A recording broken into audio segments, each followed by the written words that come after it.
Hello, hello, hello. Welcome back, welcome back, welcome back. How is y'all good folks doing? I hope y'all are having a wonderful Tuesday. I hope y'all are staying warm, especially if you're in colder climates. And I hope you're enjoying the weather if you're in warm climates, right? Um, I have three more cases for you guys. I said I was going to come back on Tuesday, and here I am. Also, shout out to anybody who watched the Super Bowl in America. Shout out if it was your team that won. Shout out to the Eagles. Congratulations for winning the Super Bowl and the Chiefs. Listen, you have next year, but good job, right? It was a good game, and I appreciate the sportsmanship, right? Hey, Miss Joanne, I appreciate you. How are you doing, love? Thank you for stopping by. I appreciate you. I appreciate you as always. And Miss Jalen, of course, good to see you, ma'am. I appreciate you. Shout out to you. Much, much, much appreciated. Much appreciated. And I hope all y'all days is going well. So I have three interesting cases for you guys, and I hope that you enjoy it. Just make sure you're hitting the like button, commenting, and subscribing while you're coming in, or just coming to say hello. It doesn't matter. The likes definitely helps the algorithm, so I truly, truly, truly appreciate it if you can definitely hit the likes button up for me, okay? All right, so let's talk about the first case that I have for you guys. So the first case we're going to go over is, I think I should start with this one.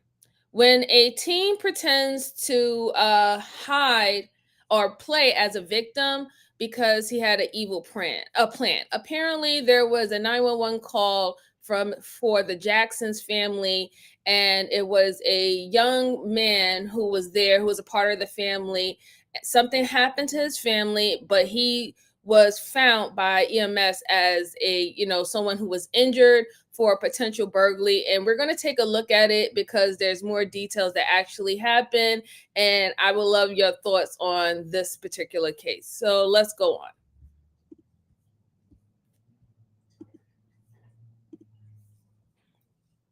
A.M. on the morning of June 15, 2021, when the Cedar Rapids Police Department of Iowa received a 911 call about a disturbance and a possible break-in. 911, what's the address of the emergency? And so there is a guy actually with the flashlight. He just came in at the window, at the door, flashing us inside. And so we are just facing the veterans, the old veterans office on the 25th. Yes, he's just in that parking lot. He came down in the window and the door, just flashing. He actually kind of noticed someone was watching him because he saw, actually when I pulled the blind, he kind of noticed that someone was there. Then he moved away, he went to the other room. Officers were dispatched to the home of the Jackson family, and when they arrived, they found only one survivor inside. 3 members of the family lay dead in an apparent home invasion that somehow turned into a slaughter.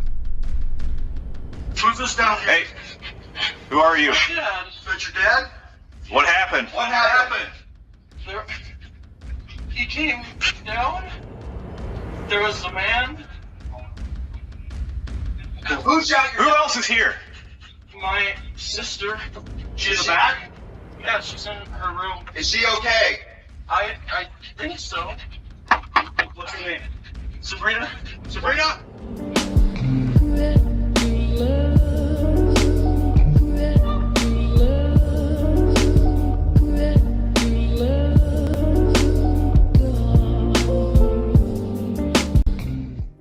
Before we begin, we would like to extend our deepest sympathies to the family and friends of the victims. The only survivor, 20-year-old Alexander Jackson, told police he'd taken a bullet to the foot while trying to defend his family, and his description of the attacker could help police solve the case. According to Alexander, he was woken by the sound of gunshots and found an armed man targeting his family. Alexander's father, mother, and sister all lost their lives in the most tragic of circumstances. In the struggle, Alexander took a bullet to the foot before the intruder fled. But there was evidence that poked several holes in Alexander's story. The murder weapon was a .22 caliber semi-automatic rifle, and it was owned by Alexander's father. More importantly, its loading mechanism was tricky to use. Anyone not familiar with this particular type of rifle might struggle to operate the gun because of its small ammunition and magazine design. Unless, of course, whoever used the gun already knew this. So I wanted to just stop right there and say there was two things that kind of draw attention to me. He's trying to say that it was somewhat like a burglary. A burglary. That's what I'm thinking of. Burglary. Like someone was trying to come in and steal something. But if this person was such a violent person that ended up wanting to unalive the family, why would they only just shoot you in the foot, right? Like the way how your parents died, the way how your sisters died was brutal, right? They were shot in their body, they were shot in the head, things of that sort. So all of a sudden, when they come to you, now they're just shooting you in the foot. No. And then on top of that, like when they found out that the weapon that was used to commit this crime against the family is something that was a tricky gun that someone has to have experience with that gun to actually use it within the time frame of the incident, right? So that lets you know that it was someone personal, someone who had used that gun before, could possibly be a family member or someone who was trained with that gun. So those are two things that you want to really like point out with this story off the bat, right? Like your family got murdered gruesomely, but all of a sudden you survived, and the only thing that you was injured with is your foot. I would not put it past the detectives or police to try to find out whether or not by the doctors if his foot injury is not self-inflicted. But let's go on. Yes, exactly, Joanne. Inflicted wound. Yeah, self-inflicted wound. Yep, exactly. Yeah, he would have lost a foot. Yes, exactly, Miss Jalen. Absolutely. Right. Let's go on. Hold on. Sorry. This officer might have something. Yeah, there's a pair of bloody underwear in the ambulance. I don't know if you guys got a bag. If you want it. If you want it. September 20th. Not a bigger job. And you put it on top of the glove box right there. Yeah, let's go ahead and do that. Or can you clip it onto Brandon or something? Well, I don't have a clip. Mine's the basket weave thing. Oh, so we just put in here? Yeah. We set it on the counter. Yeah, someone knocks it over. Otherwise, that glove box up there, nobody should be bumping into that. Oh, yeah. Those police officers were not there to check on Alexander's welfare. They intended to question him while he was still laid up in a hospital bed, in the hope that they could piece together exactly what happened and how the Jackson home became the scene of a bloodbath. Alex, do you guys have, one of my coworkers is out at the house. They were hoping to get some video of this, what happened. Do you guys have like a DVR or anything? Camera system at your house? There's a camera in the front. There's one by the garage too. Where's this recorded? Online? The cloud, you know what the company is? No. All I know is right there. Is it like a ring system or Arlo? Yeah, that's it. Which one? Ring? Ring? Yeah. It's a ring system? Yeah. Okay. Alexander claimed he slept on the couch and was woken by the sound of gunshots. As he was the only survivor, getting his side of the story would prove vital in solving the case. Alex, can you so Matt and I, we didn't go out to your house, so we weren't really there to Put that. You want to do my story? Yeah. Yeah. If you could just start to fill us in so we can understand a little bit what went on. Well, how far? Well, you kind of start can we start out with like last night, maybe? Like, Yeah. what time did you get home last night? Or I was home Okay. all day. Okay. What time did you go to bed? 11, I think. And where did you sleep at? On the porch. So keep in mind, he also said that they have a security system at the home. He didn't know whether or not if it was a ring security system where they could just see someone from the front, and you could probably have it on the cell phones that you can see if somebody's at your door, depending on packages or deliveries. But he said there was a Brinks security system. So that means that if anybody triggered anything, that was supposed to alarm the people who controls that particular system to let you know, hey, there's someone entering within the back door or the window, things of that sort, right? So I would be surprised to see if whether or not he actually has that system, and whether or not does the detectives later on bring up that they didn't see no false entry and nothing was triggered by bricks to say that someone was entering in the house, whether they came from the roof, they came from the back entrance, the side entrance, or the window. I will be very I would be very surprised if they actually do bring that up to him later on. They're trying to get as much information now. They're not going to push him as hard in the hospital due to the simple fact that he's dealing with a wound. Whether we know if it's a surface level wound to the foot, we don't know, but they know that he's not going to be really saying that much. Later on, when they get a little bit more evidence, then that's when they're going to start bringing him in and start asking the hard questions that he's going to have to be able to answer. Excuse me. Let's go on. Like outside, or is it a screen-in porch? Screen-in porch. It's a screen-in porch. How come you slept on the porch? Is that where you normally sleep? That's nice up there. Oh, okay. Do you have a bedroom at your house? Yeah. Okay, but you just wanted to sleep. I sleep up with my dog. Oh, okay. What's your dog's name? Hero. If there was an intruder, then the police would need to know everything that Alexander remembered about the suspect. I woke up and heard gunshots.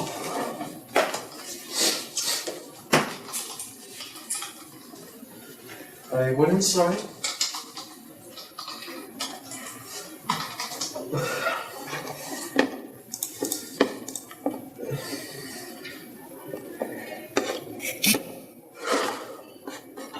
You take your time, buddy. What door did you go in? The porch door. Okay. The man, he's taller than me, I think. I don't know when he was there. No, there's a white man, black man, Hispanic, Asian. Oh, I think. I know he's wearing black clothes. I don't. When you go in that screen door, or the door from the screen-in porch, what room were you in? The kitchen. You should lift your foot up, Alex. There you go. You're just bleeding quite a bit on it. So you just go right into the kitchen there? Yeah. And he's in the kitchen too? No. I heard it downstairs, so I went downstairs. He was messing with my dad's gun. What kind of gun? The 22. Right? Yeah. Do you have a mask on? Oh, yeah, one of those ski masks or whatever. He's wearing a ski mask. Did you see his hair? No. How about his shoes? I think they're green shoes. I can't tell you for sure. I'm not a shoe guy. Yeah, that's okay. I'm Is too he skinny? cheap. Is he chubby? Kind of like me. Chubby.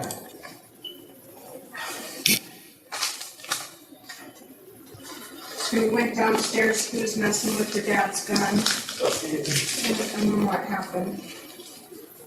Well, he's messing with her. And All right. So, I mean, to me personally, his story is not that convincing. He couldn't really give any details about this said shooter who unalived his family.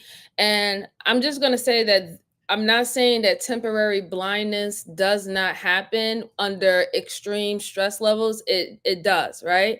That is called psychogenic, right? When you lose temporary vision or your vision is distorted under extremes amounts of stress. However, the other parts of what he's trying to tell them, as in referencing, he knew that he was playing with his father's gun and stuff like that. That would have been distorted too, right? Um, when we talk about psychogenetic, um, it's that particular moment is such a high stress moment that you will have a hard time under remembering or distorting visually what was going on.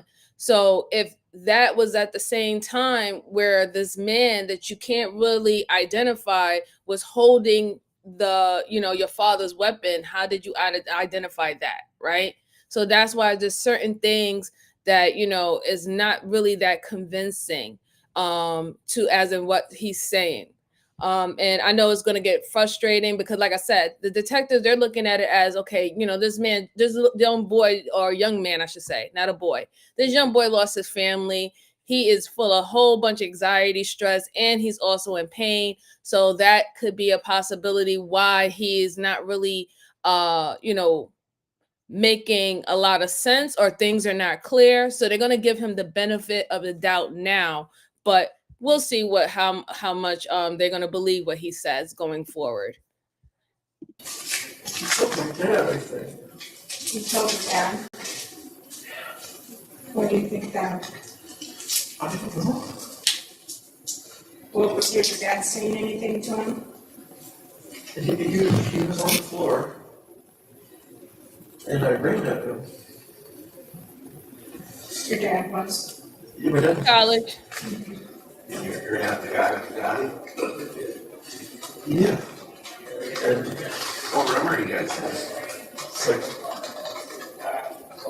the stairs, the bottom. Is it like a big family room? We watched Glorious Bastards. You and your dad did? Their family did. Oh, the whole family? Was everyone getting along real good last night? Yeah. We have our family time every night. We watch like an hour of the show or something. So you ran at this guy, Yeah. then what happened? I pushed him. I think. Okay, Brandon is going to take some swabs from your hand. Would that be okay? Yeah. Maybe the bad guy's DNA's on there. Who knows? Yeah. Yeah, if you pushed him. So you pushed him. Did he say anything to you? I think. What deep? I have to say this. Oh, hey, how you doing, RJ? Good to see you, brother RJ. Good to see you. How are you, sir? I hope you are having a wonderful day. And thank you so much. I appreciate your wonderful compliment. Thank you. I truly do appreciate it. I just wanted to say that he's saying, I don't think this young man knows that they're testing him not only to see if his fingerprints is on the weapon, they're also going to test him to see if he has any gunpowder on him, because if you shot the weapon, you're going to have gunpowder all over you, right? Especially recently.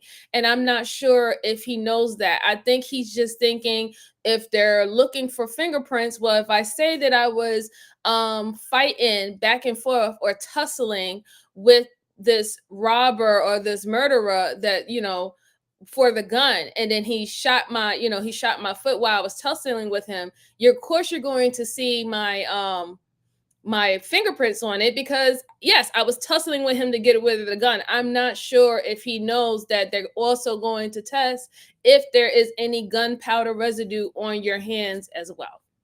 So I hope it's I really hope that he didn't have nothing to do with it, but it's not really looking that good, right?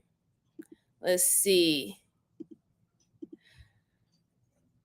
Oh, thank you so much for 1 month, RJ, being a member. I truly appreciate you, sir. I truly, truly appreciate you.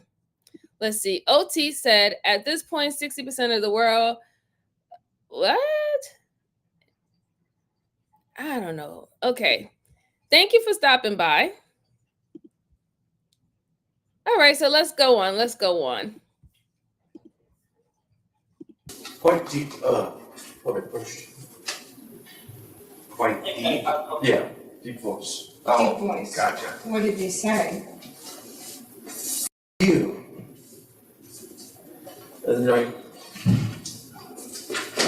think I grabbed the gun and wouldn't let go. I fired, and then obviously that happened. So when you and him were struggling with the gun, Yeah, struggle, yeah.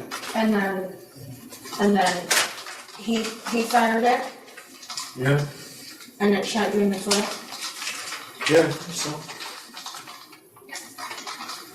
And then what happened? I think I fell. I saw him running, but I don't care. I was on my phone. And then I pulled up. You can silence it again if you want. But something wasn't adding up. The crime scene didn't have any of the evidence of a home invasion. Could Alexander have been confused about what happened? Or was there something more sinister going on and Alexander knew more than he was telling the police?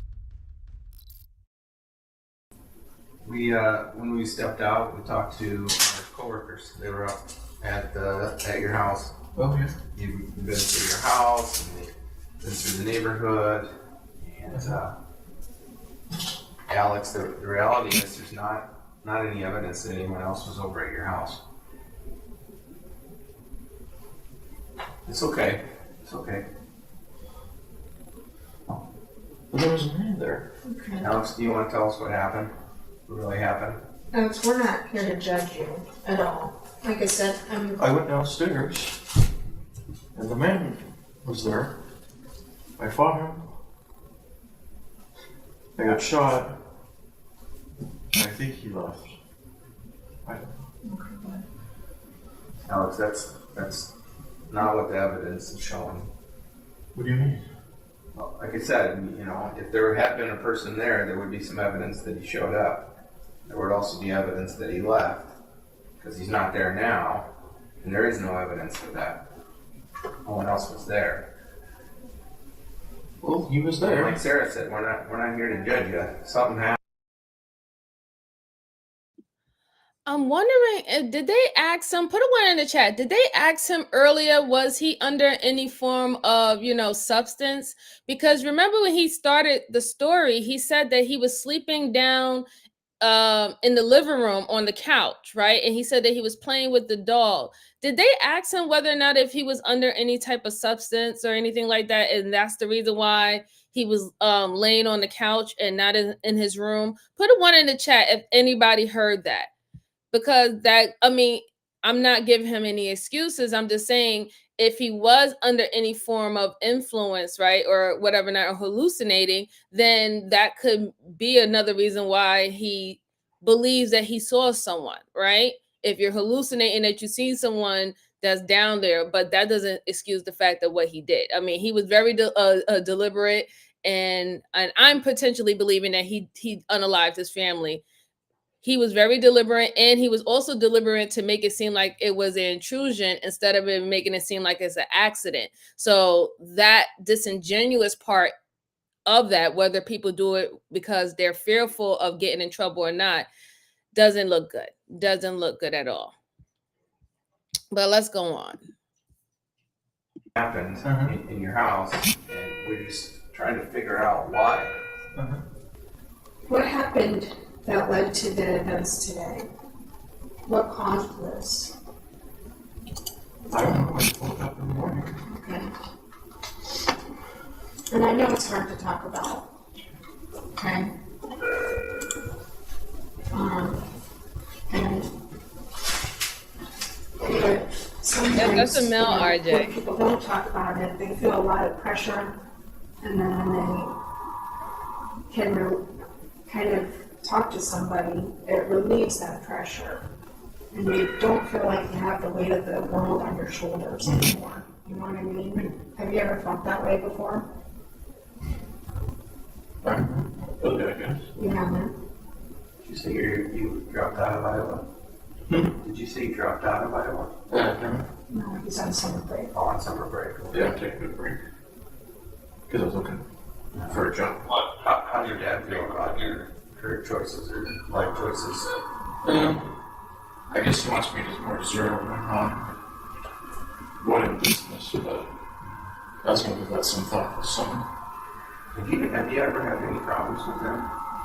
Like serious problems with them? Like in judging your life or choices? He's proud of me. Yeah. How about mom? Yeah. Same? Sister? I guess. Yes. Well, tell me about this relationship with your sister. It doesn't seem like it's quite I mean, we're what it brother should and be. sister. We're not the closest. Do you like her? She's my sister. There were several holes in Alexander's story that didn't make sense to the detectives. The fingerprints found on the murder weapon belonged to Alexander. There was no evidence to back up his story about an intruder, and the injury he had taken to the foot appeared to be staged, at least according to the blood spatter found at the scene. Armed with this new information, the police decided to question Alexander in hopes they could solve the case.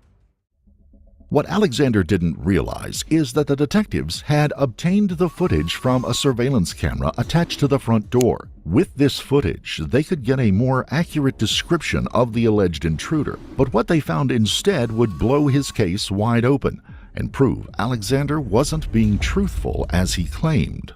Hey, so I know when we left, we kind of told you where we were at on this thing, and you told us where you were at on that thing. So one of the big things that we needed to really hammer out was this video, right? This ring video from your house that would help substantiate some of what you told us.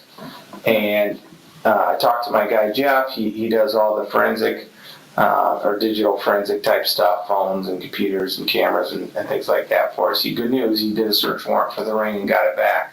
There are no clips of anyone leaving your house. That one in the back, there's a clip there that they were looking at, and it just kind of, we use that as an example of how much of your yard it covered. That was the whole backyard. Okay, I didn't know that was one in the back. Yeah. I thought it was just one. So there's that one, right? And there's that one camera in the backyard. And again, I mean, they're apparently the motion activated. Because last night, didn't I get him dumping water out Yeah, you can't dump some water out the back? A bucket of water? Maybe my parents did. No, he said they look like you. Does your dad look like you though? Sure. Don't they, Okay. DJ? Well, someone went out back, dumped a bucket of water, and maybe went up to that screened-in porch. Okay. Oh, okay. You clearly didn't know about the camera, but I'm telling you, there's a camera back there. It captures your whole backyard, including what appeared to be you. I didn't personally see it. I'm just relaying what he told me. Okay. And he also told me there's no video of anyone leaving. Okay. The front, same thing. No video of anyone leaving. This was the moment Alexander's story would start to fall apart. There appeared to be no evidence that there was any intruder at all, and the only person seen on the surveillance camera is Alexander himself. With that in mind, I know that earlier was really stressful for you. You know, you've just been That seems like he was ambushing. He ambushed his own family. If they seen him on the ring camera, that means that his family was inside and he came in and he ambushed them. Once he unalived them, then he decided to get enough balls to shoot himself in the foot. Then he called 911, said that it was an entry, someone came in, and all the stuff, that whole story. I think at this point I would want to know why. Why did he do it? I mean, he did say that he wasn't really close with his sister, but he he liked her. I don't think so because you unalived her. And then your they asked about his relationship with his parents. He didn't really have that much to say about it. Um I just want to know why. Like at this point, I hope he does when he actually does confess. I hope that he, gives us a little bit insight into his psyche as to why he felt that he had to unalive his family in that way. Because I'm just really wondering now. Yeah, he should just have gotten a lawyer. He should have, right? But like, I don't know. It seems like he probably watched a lot of CSI and all these type of shows and stuff like that. And he thought, as long as he seemed like he was a victim by shooting his foot, and nobody else is alive to tell the story, only him. He thought that that would have been enough to convince everybody. But if you really understand how police and detectives approach a scene of a crime, you missed a lot of important pieces to the puzzle that you had to clear up. But let's go on. Basically shot in the foot, things were rough. Now's a good time that if you want to, let us into your little world about what happened. We're all ears. Like I said before about lying to us, we understand people have reasons, and we can't promise you that if we weren't in your shoes, we wouldn't do the same thing. But at some point, you gotta just be honest with us, man. We know no one left. Well, I'm telling you how I saw it, Right. You still think someone was there? Yeah. I know someone was there. Okay, how did they get out? I can't really remember. Probably the door they came in, or. But they didn't. But you were upstairs. There's just not.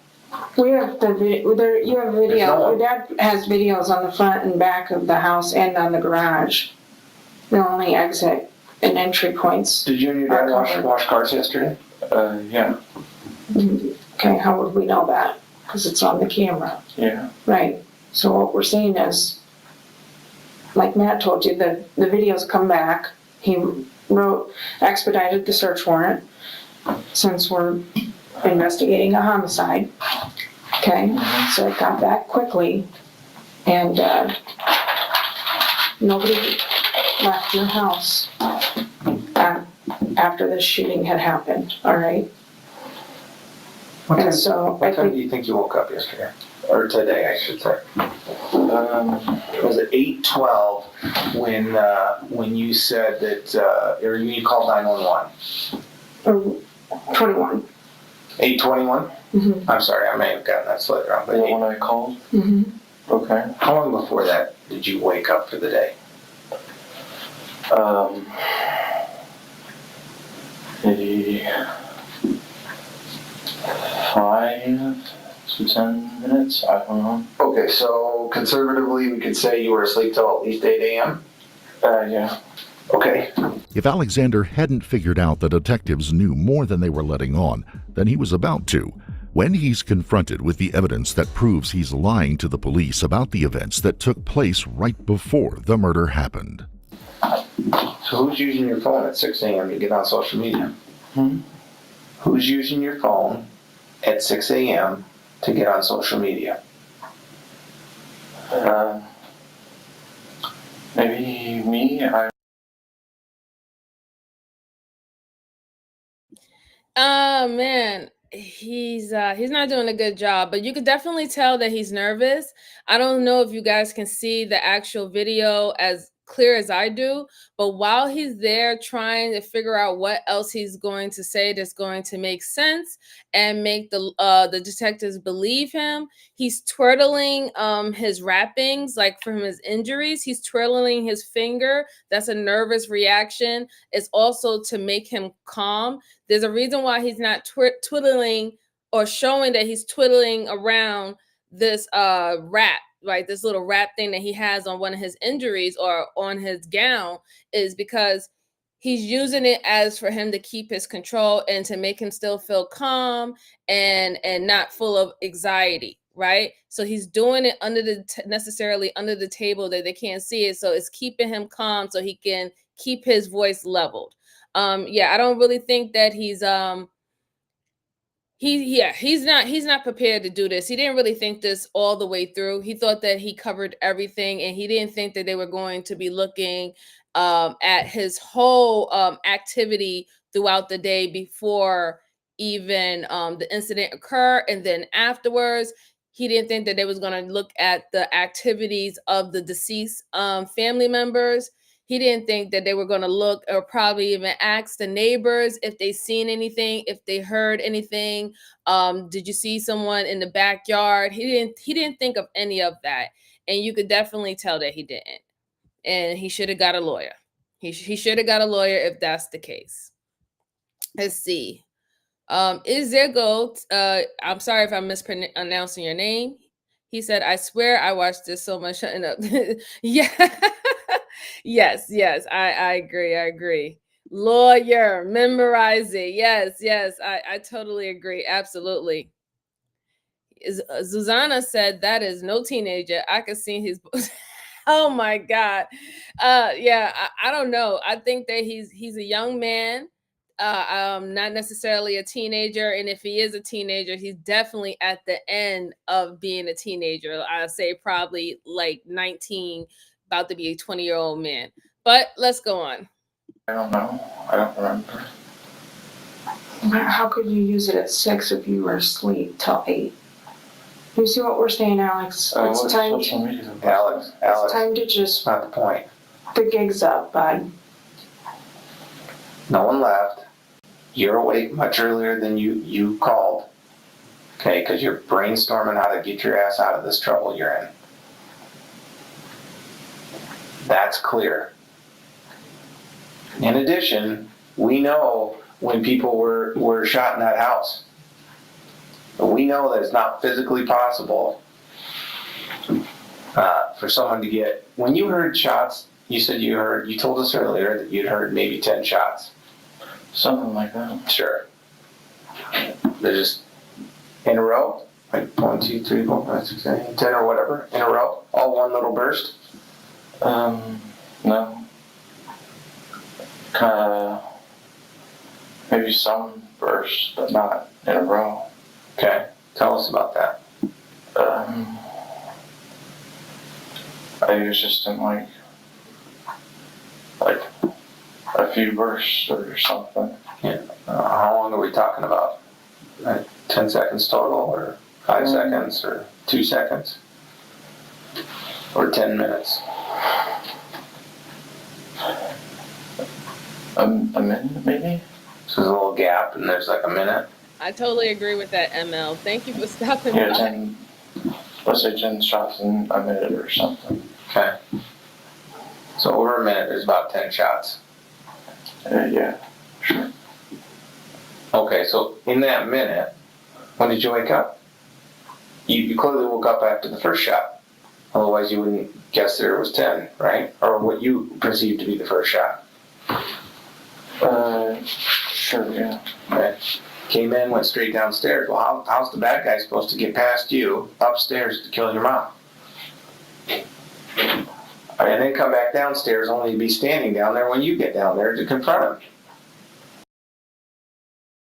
Yeah, like I said, he really didn't think it through. He didn't even think he didn't think it through about where he tried to present where he was first and where the bad guy was initially at. So if the bad guy is pretty much taking everybody out on the first floor and you're on the top floor where your mom is at, but then you said that when you heard the shots, you went down. You telling me at that time you didn't see him or he didn't see you when you ran downstairs to find out what this noise was, and then he was able to bypass you, go upstairs, do that to your mom, come back down, and then have this taking the gun from each other battle from you. He really didn't think it through. He really didn't. And talking slow and saying I don't know is not going to cut it. Like, especially now with all this evidence that's piling up against you, is not going to work, because you do know more than what you're leading on. And it's not a I don't know situation with certain things that is coming out of your mouth that does not make sense when they actually start putting the timeline together about what happened. But let's go on.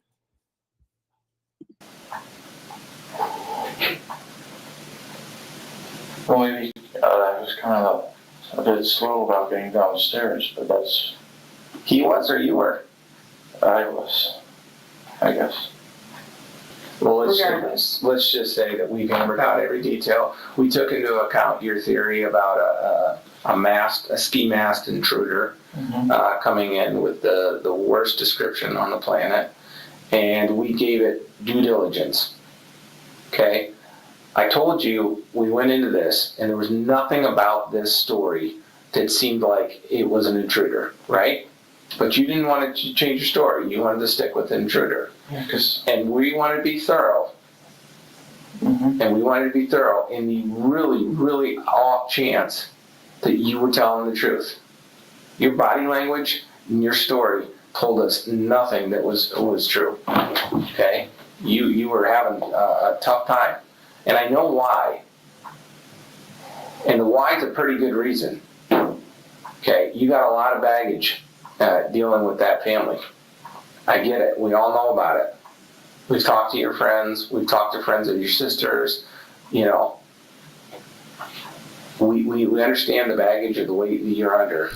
Alexander has been under a lot of pressure from his parents to either get a job or move out. By June 21, 2015, he was down to his last $30 and out of options. Detectives now believed this could be a possible motive for him to kill the entire family. With the evidence mounting against him, Alexander was finding himself backed into a corner he's going to struggle to escape from. Although Alexander tried to paint a picture of a happy home life, the detectives knew from friends' testimony that things were not happy anymore in the Jackson home, with Alexander on the verge of being kicked out and losing the comfortable lifestyle he had become used to. Who's the disciplinarian in your house, Alex?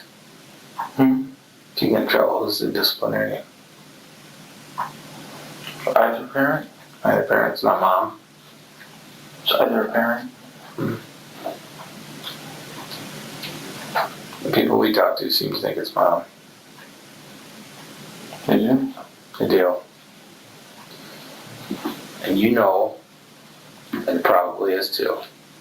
And not probably, you probably complained to them about it. Or they've probably seen her do it to you. Well, parents discipline me if I act out of line or something. Your story about the angelic home that eats dinner every night and sits and watches a movie for an hour is the biggest load of shit ever. Are you sure you really talk to my friends then? Yeah, for sure. Because then you'd know that I am delayed in playing games with my friends like every night. I didn't say you weren't delayed. I didn't say you didn't get punished. Because of movie time, or whatever.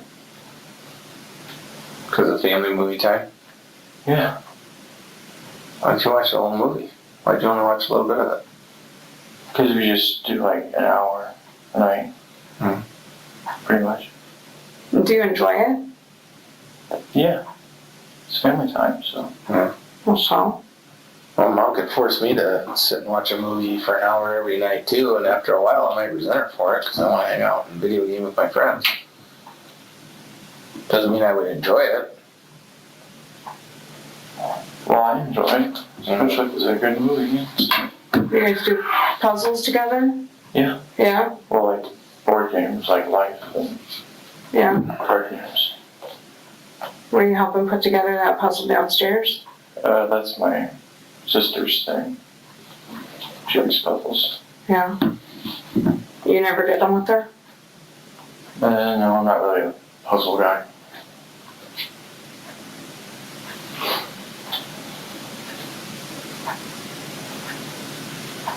We heard you butt heads on politics quite a bit over there. Well, that's just how it is. Do you butt heads with all three of them on it? Well, all of them think differently, so. Than you or each other? Oh, everyone thinks a bit differently. Mm-hmm. That's just how. Did it upset you that the three of them, you were kind of the odd man out on things? Well, not necessarily. That didn't bother you? I wasn't always the odd man out. Did you ever tell people you were? That was the odd man out? Yeah. It bothered you? Not really. I guess I talk politics with some of my friends. Mm-hmm. Even though Alexander hasn't confessed or admitted any guilt at all, the detectives firmly believe he was the one responsible for the family murder, and they believed they'd gotten the probable cause and the evidence they needed to send Alexander to prison. Yeah, I mean, he's really gaslighting. They already spoke to his friends, and they literally told him that he had a lot of problems that was going on in that household, and it just seems like one of the biggest problem is that he felt that his parents and them were not understanding enough with him about his situation. He seems like he's quite awkward, so he do seem like even though he has problems, he is a little socially awkward, right? And I think that when they started pressuring him to say, hey, you got to start your life, you can't live off us forever, you got to do something, pick something to do, and we'll support it, he didn't like it. And he felt that in that moment, if he can just, get them off his back or get them out of his face, that everything would be fine. That's what I'm getting from it. That's exactly what I'm getting from it. Because me, sometimes even in those type of situations with people, like if all your support or your backing is coming from your parents and stuff like that, like when you unalive them, what do you think is going to happen afterwards, right? Once the whole nagging or them complaining at you and stuff like that, what do you really actually think outside of you robbing them or finding a way to access their accounts and stuff like that? What outside do you think is going to happen once these people are no longer here to actually take care of you? And I don't think that they ever really think about things like that, because when you're on high level or the high spectrum of antisocial personality disorders, you're only thinking about what is bothering you, what you want, and whatever that is triggering you at this time, you have to make it stop, right? That's all they're thinking about. They're not thinking about everything in totality. Okay, well, I didn't have a job. My parents took care of me. If I off them, guess what? They can't go to work anymore. They can't give me no more money anymore. They can't support me financially anymore. What am I going to do? I don't never think they ever think about stuff like that. This is crazy. It's really sad too. It's unfortunate that he would do that and think this way about his family in general. And it seemed like he also got unalived his sister because he felt that her life was perfect. He felt that she was the favorite, right? He felt like he was the outsider looking into the family. They didn't agree on political. They didn't agree on the time frame from when he was supposed to, get out of the house and, make a living and make a name for himself. They didn't agree on a lot of things, and it definitely impacted why he acted the way that he acted this particular time. But that is no excuse nonetheless. you can't become a killer just because you don't get what you want. I just remember earlier today we talked about what do you want to happen at the end of the day? You want to go home, right? Well, you're not going to go home. Okay. You're being charged with murder of your mom, your dad, and your sister. And you're going to go to jail. So, if you don't have anything else that you want to tell us, Matt and I are going to get up, and the officers are going to put you in handcuffs and take you over to the jail. This is your last opportunity to speak with us or to get your side of the story out before we finalize everything. I've given you my side of the story. Okay. And that's fair enough. So that should be 3 counts of first-degree murder. On January 19, 2023, Alexander would stand trial in the Lynn County District Court located in Cedar Rapids, Iowa. He was charged with slaughtering his entire family and was looking at 3 counts of first-degree murder and with an overwhelming amount of evidence against him. There was no sign of forced entry or sign of any intruder at all. With the self-inflicted gunshot wound and the weapon that can only be used by someone who knew how to load the ammunition, things weren't looking good for Alexander. The trial lasted only 6 days, and Alexander was found guilty on all counts. On March 3, 2023, he was sentenced to 3 consecutive counts of first-degree murder without the possibility of parole, meaning he will never see freedom.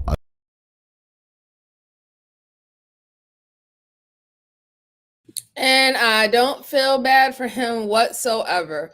You try to get away with it. You try to make yourself seem like a victim. Obviously, they could tell that you had no remorse. Not this whole entire time. You didn't even cry about the simple fact that your mom, your father, and your sister is gone. Even after they said that, yeah, we're charging you for murder, you gave a sigh as in, oh, crap. My lie didn't make it. You didn't give a sigh like, oh my God, they are about to say that I killed my family. Why would you think I would do such a thing? You didn't give that type of emotion. You got the type of emotion, oh man, they didn't believe my manipulation too. That's just sad, man. That is just so sad. Rest in peace to that family. It's horrible. And then, and then you unalive your own family like that. It just says a lot. It really says a lot. And that just goes to show that most people hurt people that is close to them more than actually strangers do, right?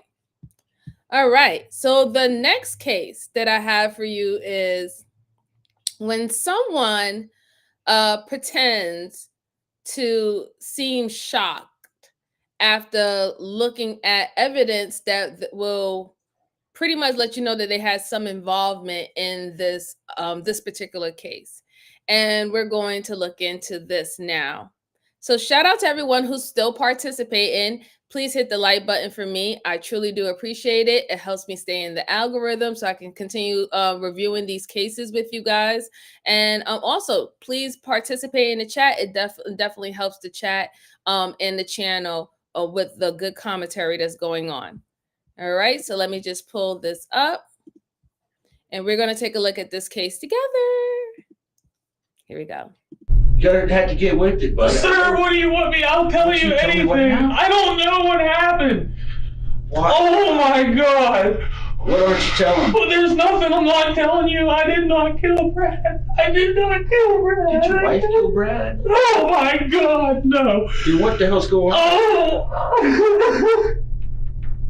Oh my God, this is all coming down on me now. Well, because you did it. Oh, sir, I did not kill my best friend. Hey, David, listen. This is David Kinney. On May 7th, 2017, David called 911 after he found his best friend, Brad McGarry, dead in his basement from a gunshot wound. When the police arrived, David appeared very emotional because his best friend was no longer alive.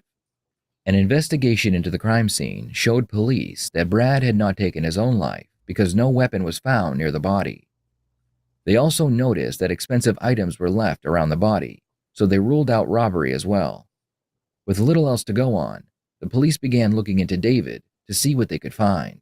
We're at Saturday before the wedding. Yes, sir. And you and Anthony, you don't have to call me sir, but name's Ron. You just have it. You in the military? No, sir. I just brought up. Brought yes, up right? No, ma'am. Yes, sir. No, sir. So you guys went there about what time? Oh heck, I honestly couldn't without looking at my phone. That's fine. I mean, you can roughly maybe noonish. Noonish. Okay. What'd you guys do when you got there? Brad made pizza, and we all had some pizza. Okay. Went down to the basement. Was talking about the 2 spare rooms in the back. He was planning on. We tore all the drywall out of the one room, piled a bunch of stuff up in there, and we were talking about how to dry lock it and start getting stuff done because he had a company wanting to come in to put rug down and stuff. And hung out down there and BS'd about that. Come upstairs, played with the dogs. My son and we just hung out. Normal thing you can do at your buddy's house. After handing over his phone to the detective, David tells him the story of how he and Brad met and became best friends. Where'd you meet Brad? Coal mining classes. Okay. We carpooled. Would you say you were his best friend? Yes, sir. Okay. You got real close with him. Our families got real close. We did holidays and gatherings and everything. I'll write that down, Shelly. Thank you so much. Like he came over for what, Christmas and stuff? Christmas, Thanksgiving, Easter, we did the same with him.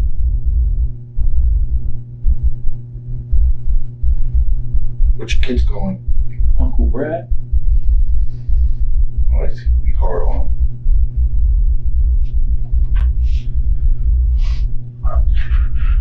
We sorry? It's okay. First huge baby cry in the street. I know, man. I've just been trying so hard to. It's okay. It's all right.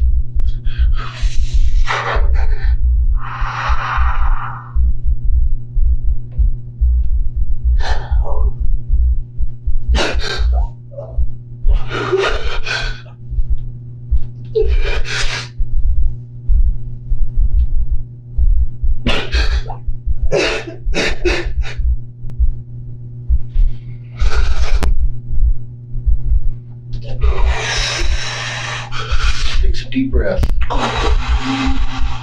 There you go. It's hard, man. I know it's hard. And I can't really talk to my wife about it much because she just starts to break down. There's not just a lot of people I can talk to about it. It's okay. You get upset when you talk about it? We both do.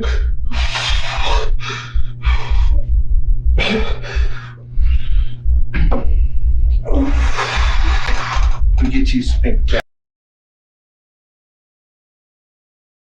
So I just want to point out, in this case, he was the last person that was with his supposed best friend. And from face value, the way how he's look and acting, it seems quite genuine, right? It seems very genuine. You could see tears in his eyes. You could see his face is red. He's putting on very great performance, but even if the detective wanted to believe what he said, right? Everything that he's going to tell them. The evidence that they found on the scene when they first got there is very strange. It couldn't be a robbery. It wasn't self-inflicted. They found out he did not shoot himself. They didn't find no gun residue on the victim's body to say that he did it to himself. And you were the last person with him, quote unquote, hanging out, drinking beer and talking and stuff like that. So how, what I'm saying, they're wondering, how did this happen, right? There was no false entry. Nobody have seen nobody come out of the garage, running down the street. No, none of this. None of this evidence is available for him, for him to say that his friend took his life, or you can't even say that it was a robbery or somebody came in and did something. You was there. But when you look at this person and the way how he's acting is very convincing. And this is why we have to sometimes, not in all situations, we just have to be mindful of not everybody's emotion or how they deal with grief of a loss of a loved one or whatever is going to look the same. And just because someone might have no emotions doesn't mean that they're not feeling anything. And just because someone shows that they have a whole lot of emotions does not mean that they're also innocent and not a culprit to whatever incident that occurred. Just got to keep that in mind, because there's a lot of great pretenders out here. Yeah, okay. All right, I'm going to be right back. I bought a glass of water. Yes, sir. All right. I'll be right back. Yeah.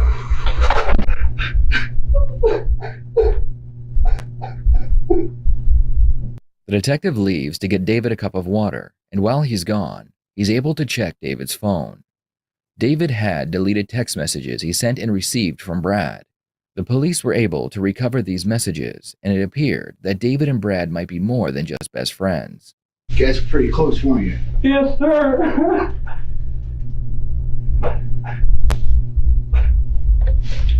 David, there's some stuff on your phone. No, please don't tell me it's what I think it is. Don't tell me that he and that other guy were lovers, undercover lovers, and he thought that it was going to be exposed, and that's why you took this man's life. I hope that is not the situation, because I'm sorry, there is a special type of hell for a person like you who don't want to live in their truth, and you and that person agreed to live that type of life, and you should live that type of life, and then now all of a sudden, because you don't want your this part of you to get out, you want to unalive and take this person's life, knowing that that part of you is still there. You know what I'm saying? That's why you should just be yourself all the time. I hope that that's not it. I really do. I hope that that's not it. Hey, Dragon, I appreciate you. How are you this Tuesday? Let's see. Lemieux Ben Israel said people that commit these type of acts and how they react after the fact reminds me of Christ. Oh, yeah, I see what you're saying. I see what you're saying. Let's see. Immediate smash the phone if a that's a good one, sad Taya. Shout out to you. But guess what? Even by smashing the phone, they can still get a police warrant to actually go to the phone provider and get all the logs for that particular phone, right? Because everything we have has a address or an IP address. But that's a good thing. That's a really good thing. I see what you're saying.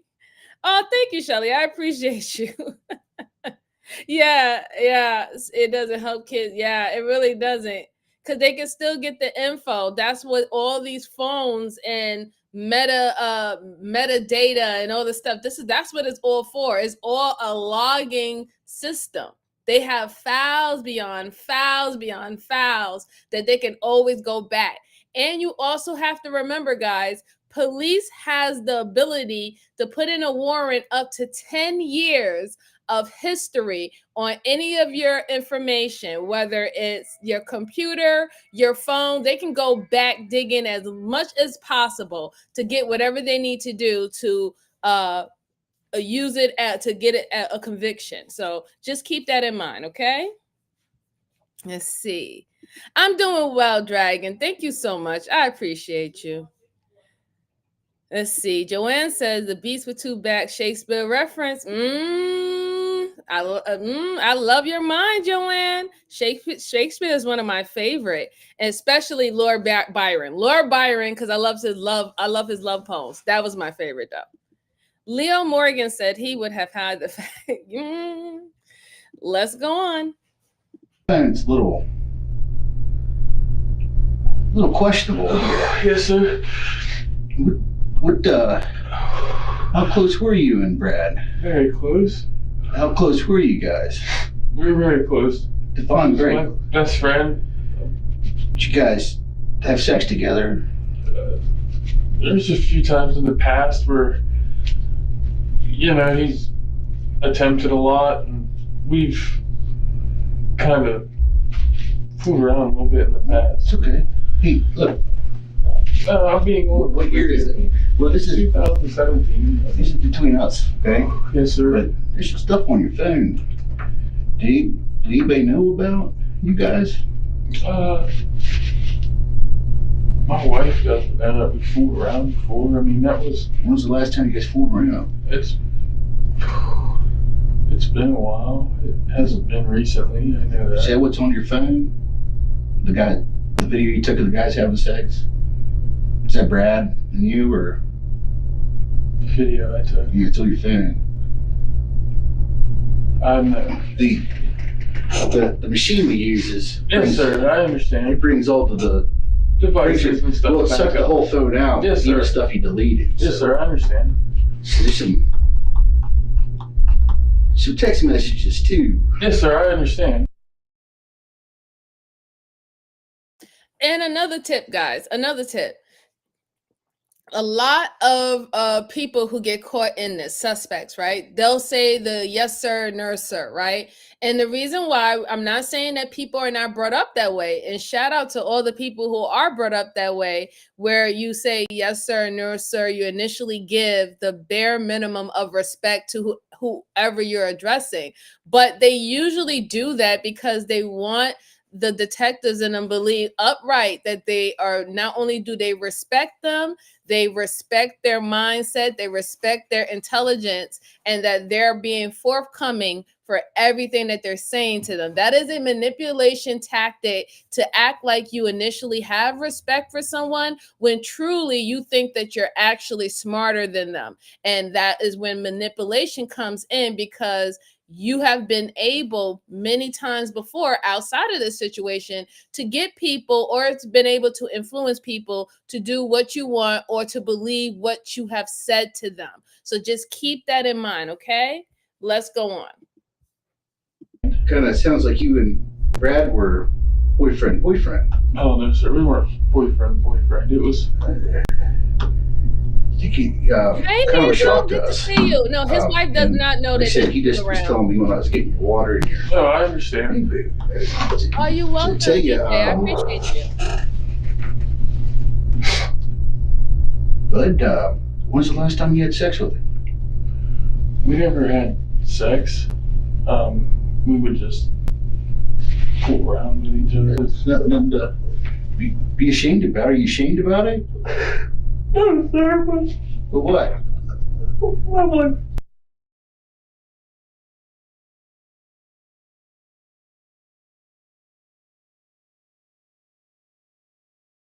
So let's see. Satire says, how is that bare minimum respect? I see there's identifying someone as a superior authority. It's not necessarily, right? Because you can also say, sir, and yes, sir, or yes, ma'am, to someone who can be the same age as you, right? But you don't know this person. You don't have no actual relationship with this person, but you're trying to establish some form of friendship or relationship with them. And you just say, hi, oh yeah, yes, ma'am. Oh, thank you, ma'am. Thank you for holding the door, sir. I think in some situations, yes, it's authoritative most of the time when yes, sir, and yes, ma'am is being used. But I have seen people who are pretty much in the same social class and also the same age show that type of basic respect to one another, right? I guess it depends on the situation. But I appreciate your comment, Satire. I really do. Let's go on. What does it now? No, sir. Was Brad in love with you, David?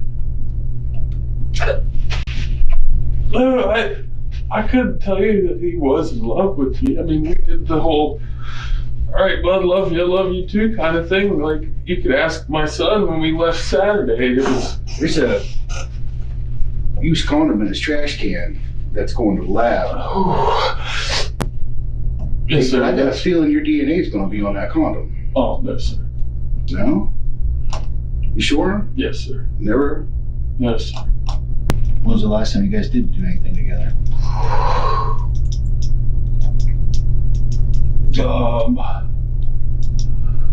It's been a little while.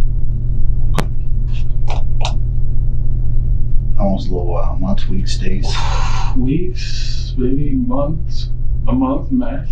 The detective leaves the room again to check on the investigation into David and Brad's relationship. The police interviewed several of Brad's friends, and they all said the same thing.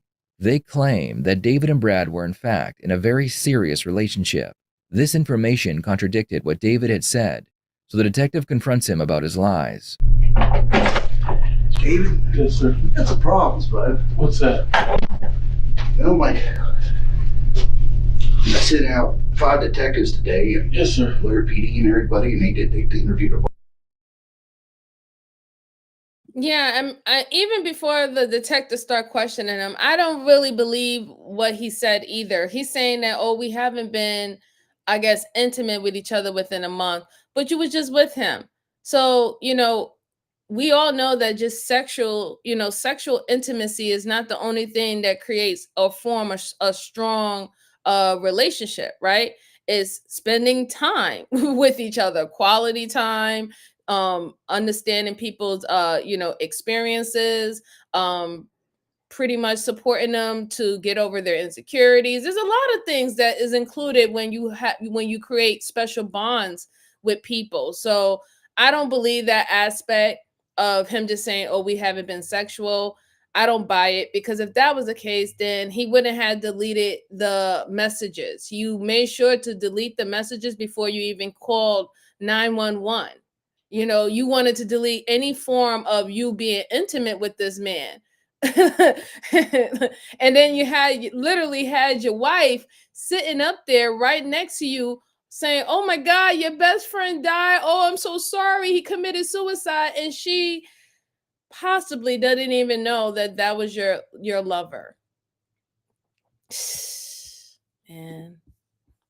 A bunch of people, and all these people said you and Brad had been seeing each other for years, sexually. Like you guys have been a secret couple, and that they said your wife knows about it. She just found out about it. No, sir. She wanted to get a marriage and counseling? No, sir. David, you do it, sir. Honestly, sir, you could ask my wife. But this is, I gotta ask you, there's another big problem. There's a guy with this tattoo. Yes, sir. Holding the guy's ass. No, sir. I'm going to show you the picture. That's fine. I would actually. Who is it? Yes, sir. Yeah, he's going to send me on my phone. Okay. But that's you.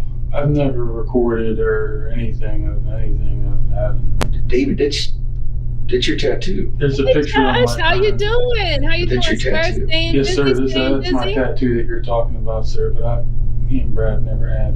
Who's sex? Well, who are you doing that to then? Another guy? No, sir. There should be pictures on my phone of me having sex with a guy. I've never taken pictures on my phone with me and a man. Well, it's on your phone. So where'd it come from? Sir, if you could show me the picture, I'll guarantee you to tell you.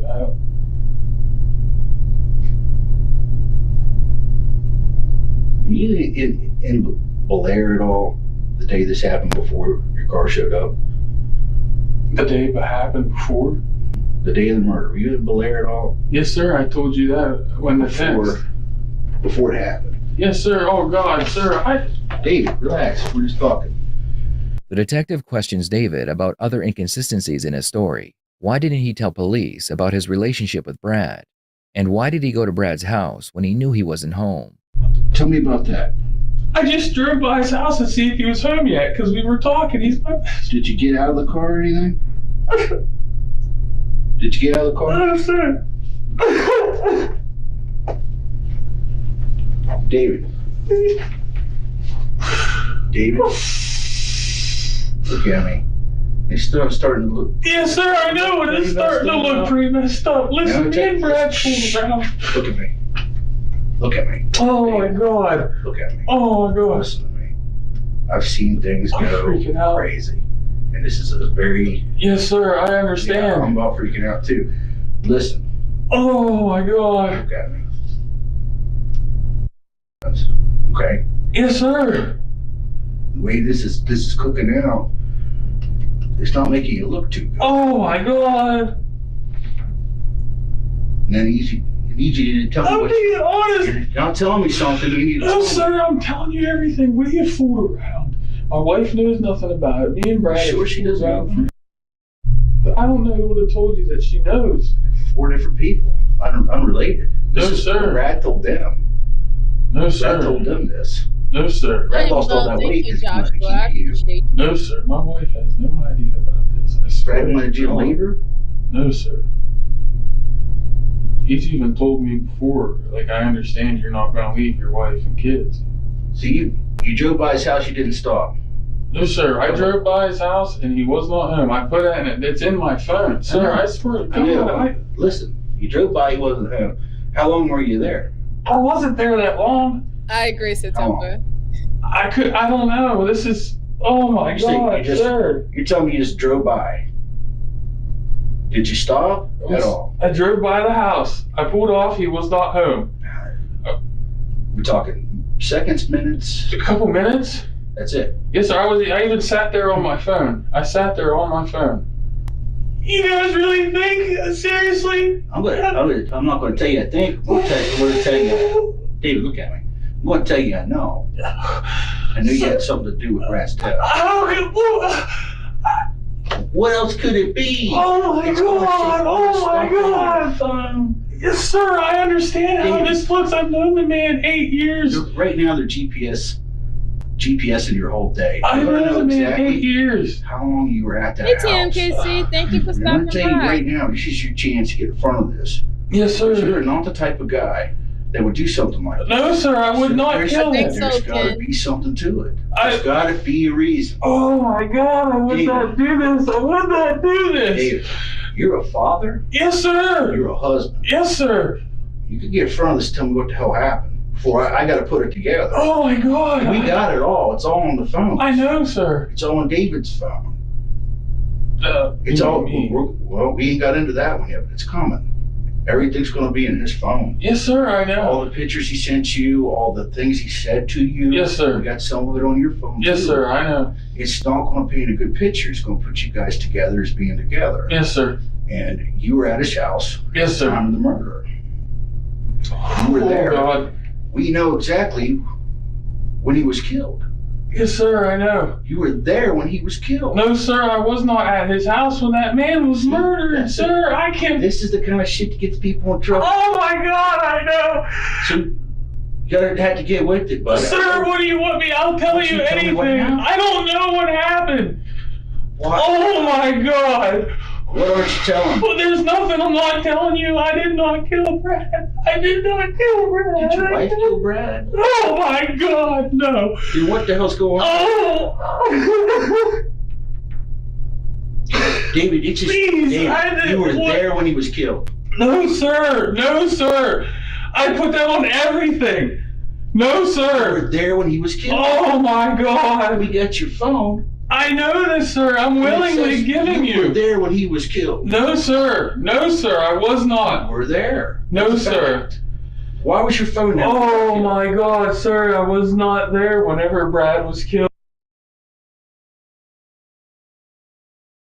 I think it's crazy that he's still trying to say that he didn't do it, or he doesn't know. If anything, he doesn't know what happened. They got you at the scene of the crime. You were the only one with him. And then the simple fact that you try to hide that you was in a romantic relationship with this man, being a full married man to a woman with children. And he's still like, literally, I swear to God, I don't know nothing. We pinged your phone, so I don't know what you're talking about. I wasn't there. Someone had my phone. But you just said that you just drove by his house to see if he was there, and you quote unquote sat in your car, and you was just like, I guess waiting a little bit on your phone. They found your phone pinged to the location probably around the time when he lost his life. That's why he's confronting you in this way. And you're literally still like, no, I don't know what you're talking. I don't know. That's just kind of crazy. It's just is insane to me. Wow. They're really, oh wow. Let's see. September said, funny how he claims him, that man, when he was yeah, exactly, right? That was your best friend, right? And now it's changed differently. Ken Hibbert said, that's why you never speak to them. Yes, exactly. You never speak to them without a lawyer. You supposed to have spoke, all you need to spoke to the lawyer and have them, reword or reframe your truth, right? That's what you were supposed to do. Oh my God, Miss Piggy Voices. Oh, okay. Thank you so much, Joanne. I appreciate you. Enjoy your supper, love. Thank you so much. Oh my gosh. Okay, let's go on. Let's just finish what he has to say. I swear to you, I was not there when Brad was killed. I was not there. David, I know you were there. Oh my God. David, look at me. I know you were there. I know you were there. Your phone put you there. I know this, but I'll tell you, what you got going on right now. You got this wall. Oh, that's not my hand on that guy's having sex with him. But look, is there some other dude with your tattoo? No, sir. If you show me that picture, I could guarantee. Yeah. I wish you would. It's coming. A picture of it. It's coming. I'll show you. It's you. Oh my God. Yeah. That's coming. But it's you. I mean, do you think I'm making this shit up? No, sir, but I've never taken any pictures of me having sex with somebody. I have pictures on my phone of me fucking my wife. You think that I want to do this kind of stuff? No, sir. What kind of pictures did you take? Right? From behind? Sex with a woman. All kinds of them. Good reference, Brandy. Shout out to you. But it's on your phone. I know this, sir. Is there a reason it would be on Brad's phone? No, sir, not the pictures of me and my wife having sex. Brad will have pictures on his phone of my. As the interrogation plays out, more evidence against David will be brought to light. For now, the biggest question is, why did David stop at Brad's house, knowing he wasn't going to be there? In your own words, you told me. What was Brad texting you he was going to do at 1:30? Called me at 1:30. Yes, sir. Told about to eat dinner at Mom's, and he was leaving at 2 p.m.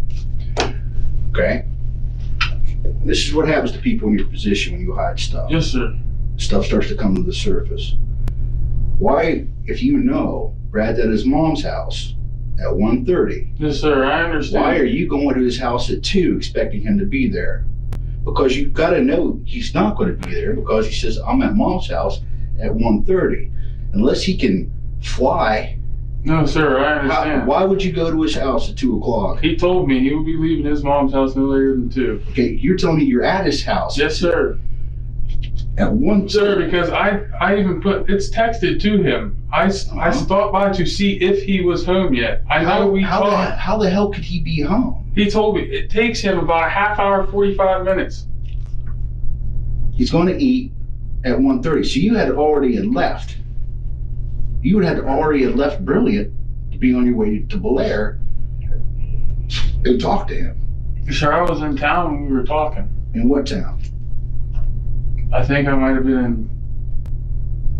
Oh, you have to look at my phone, sir. You can have it all. That's what I'm trying to get to you, David. Is we got your time frame that you gave us down here, and it's not matching reality whatsoever.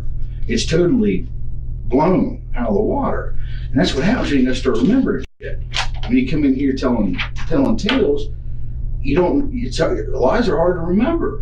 And that's what you're doing now. You're stepping on your tongue because you're like, and you know what? You got your shovel out, okay? You got your shovel out, and every word coming out of your mouth right now, you're digging this hole. And shit, man, I got nothing against you. Everybody look at his mannerism. Look how his mannerism completely changed. 1 minute he was so distraught.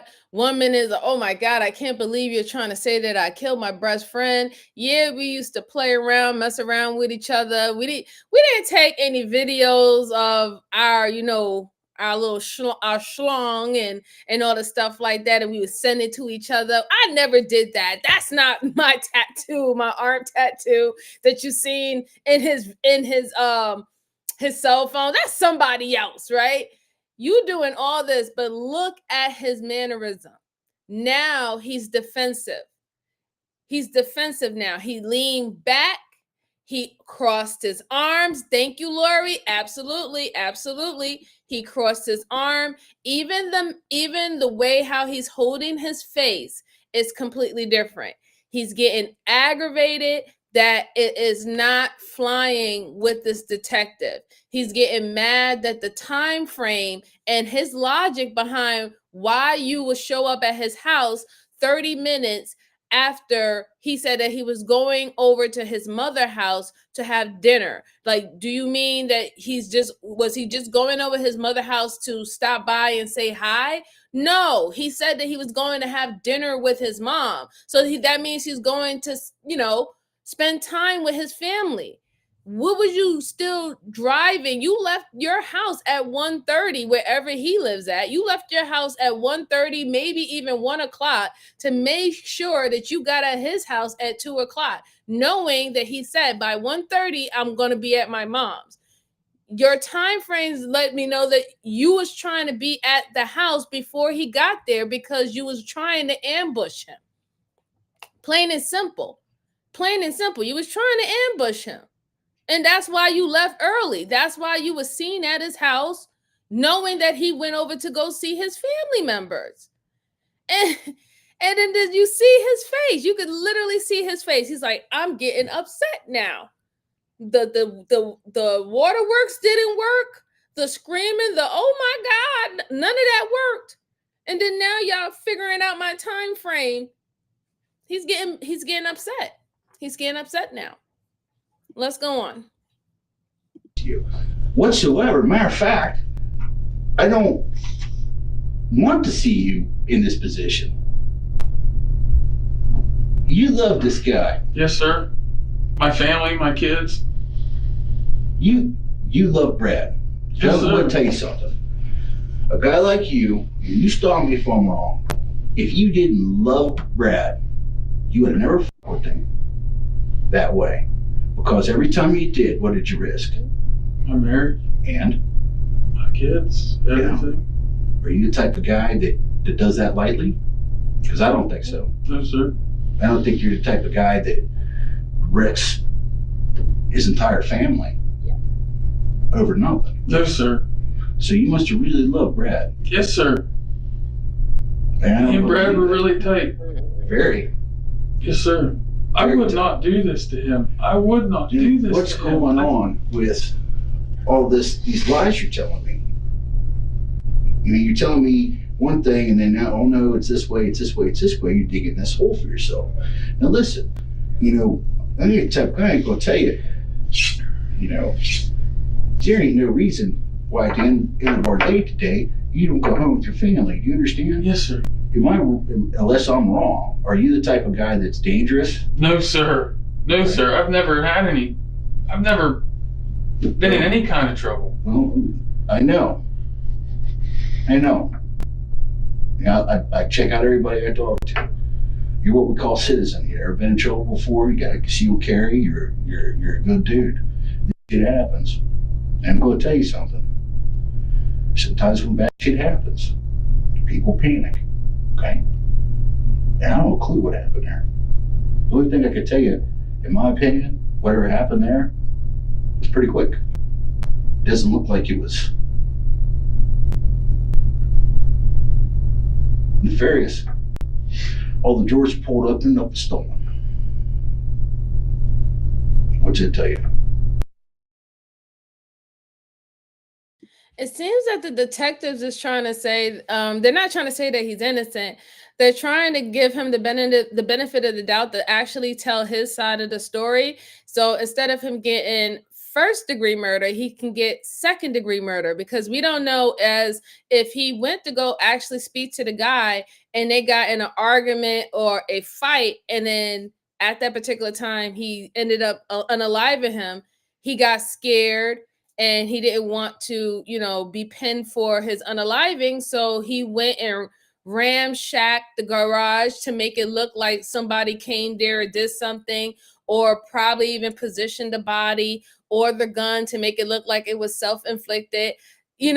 That's what he's doing. He's allowing him to say, hey, listen, this is the time where you could tell your side of the story so we can actually give you the correct sentencing for this situation, instead of if you didn't really mean to kill him and it was a fit of rage, right, of whatever happened, then that would be manslaughter, or second degree murder. But if you are saying, hey, you planned this all out and you came from your house and you waited until he decided to come home and and you kind of jumped him, then that's first degree. So I don't know. Let's see. Shelly says, I have two well-behaved sons, but I cram it down their throats, say nothing ever. Right, absolutely. They call me Ace007. Did you watch the Mission Impossible Final Reckoning trailer? Is that the new one? Shout out to you. Let's see. Christian Pitt says, not true. They're trying to get conviction for first degree. I mean, yes and no. Yes and no. If they can get first degree off of the simple fact that they can say that he was waiting in the cut for him to, for him to come from his mom's house to jump him, then of course they'll go for it. But if he tells his side of the story and he say, hey, we was talking about our relationship, I told him I didn't want to be with him anymore, he said, and he said that he wanted to be with me and he wouldn't take no for an answer, and that we got into a confrontation, then that doesn't necessarily mean that he planned on unaliving him, right? It just was the circumstance that happened that he ended up unaliving him, and that would be second degree murder. So I don't necessarily believe that they try to get first degree murder on every situation, every case. No, because certain case just doesn't make no sense, but that doesn't mean that it's not a crime nonetheless. Let's see. TMKC said he's taking someone over with him that did it. Is it just conspiracy? I don't know. I mean, they do want to find out if it was anybody else involved, but usually when they go to the scene of the crime and they want to secure that area, they want to get as much evidence as possible. So they will definitely look for other fingerprints, other footprints, other DNA. They're going to look for all that, right? Their forensic scientist is going to go and they're going to try to pick up as much evidence that they possibly can to paint the bigger picture about what happened in this situation. Yeah. Oh, hi, Shelly. Shout out to New Hampshire in the house. How are you? And I appreciate your commentary. I really do. Let's see. Lemuel Ben Israel said, the problem as I see it is his lover wanted to do a I'm coming out and therefore he had to shut him. Yeah, that's what it looks like to me. It really does. It looks like he wanted to come out and let everybody know, outside of the few friends that they do had that knew about their relationship, and he wasn't going. He was not trying to ruin his marriage, his family, and what people perceived him, in his community as, right? I don't think he was ready for that. Let's go on. Somebody panicked. That's what, and listen, I might be wrong because I wasn't there, but what I saw there, what I read, what I've been trained to read, yes, sir. What I saw, what I believe, is somebody panicked and opened all the drawers in the house to make it look like something, and it was like, what do I do? Yes, sir. Because I think, and I might be wrong, and I'm going to tell you something, I'm about the only goddamn person in this county that thinks this way. But I think that something happened, and maybe what happened, I don't know how it happened, but maybe it wasn't what it was meant to be. Maybe there's a reason for it. I'm going to tell you this right now. There's like 20 people out there with beating feet working on this. Yes, sir. And there's computer people that can do things that I don't understand. Yes, Magic. Yes, they sir. can tell me when you and how long you were at a house. Yes, sir. There's 4 or 5 people that got cameras on that road, Yes, sir. including the chief of police. Yes, sir. So it's going to happen. We'll know exactly how long you were there, when, and that's all going to come down the pike, no problems, question asked. I'm going to tell you this with absolute, look deep in my eyes when I tell you this, because I am not tricking you or lying to you or bullying you or anything. I'm telling you straight like a man because I respect you. Yes, sir. It had to be hard to tell me some of the things you said, but I want you to look me straight in the eye. Look you in the eye, I'm going to tell you. If you had anything to do with Brad's death, we will bring you to jail. I know.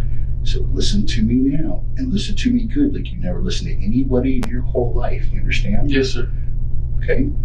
You are a family man. You're a solid citizen. Yes, sir.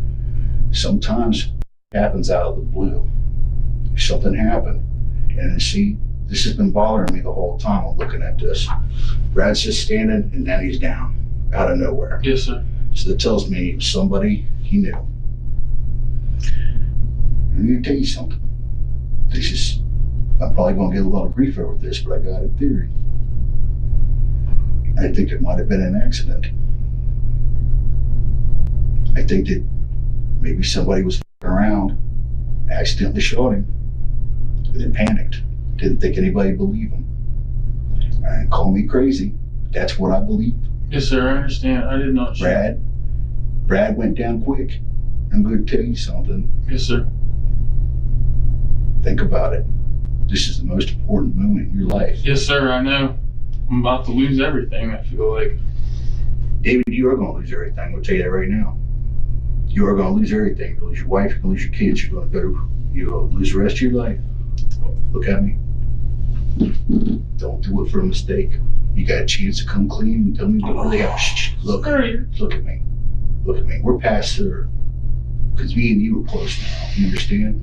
Because we shared something today that normal people never understand. You call me Ryan, and I'll call you David. And I'm going to tell you, the case says you did it. And I'm going to tell you something. I'm not going to lie to you. Probably going to let you go today. Okay? I'm going to finish out the case. Then we're going to come for you. Until this point, David has denied any involvement with Brad's death.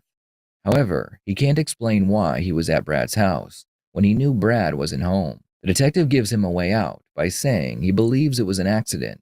David realizes he might be able to use what the detective has said and get himself out of the situation he is in. When Brad called me, he wanted me to meet up with him at his house before. You remember that tactic that I told you that some police use? It's called the ego up tactic. It's when they make you feel like, hey, listen, you're not a bad person. It was just a mistake. This could happen to anyone. I don't believe that you would necessarily do that. I don't think that this incident is gonna, paint the picture of how you've been your whole entire life. And usually it's a suspect, especially if the suspect is guilty and has been withholding information or unwilling to give a confession, they start to think in their mind, they start to think, yeah, I'm not a bad person. Yeah, other people make mistakes too. This was just a freak accident. Or maybe they start blaming the victim for why they did what they did. Or they start introducing other people that never been involved in it, and you don't see no evidence of them being involved in it. They start adding on more people as to why this situation occurred. And they do that for a reason, because that usually helps the suspect feel like somebody is understanding them, somebody is on their side. I can let my guard down and be more forthcoming. That is a tactic that they use. They have the right to use it, whether whether or not if you're guilty or if you're not guilty, they have the right to use it. But that's just a tactic that they use. But let's go on. Me and the wife and kids came out. Great. So I went to his house and I sat there and I waited on him and I waited on him. And he shows up. Okay. And It's okay. Hey, look at me. David, look at me. It's okay. We'll do this together. Tell me what happened. he showed up. He had another guy with him. Okay. I don't know who he was. I don't know his name. Okay. I'm swearing on everything that's holy right now. Right. What happened? They get out of the car. I go walking over. Brad said, unload the back of his BMW. What was it? His suitcase. Okay. Brad grabbed his suitcase. Okay. The guy grabbed what I think was a black duffel bag and maybe something else out of it. Sure. And what happened? This is the hard part, isn't it? David, let it go. I can't. Look at me. Let it go. Get it off that chest. You'll feel better, I guarantee you. God. What happened next? They went in the garage. Okay.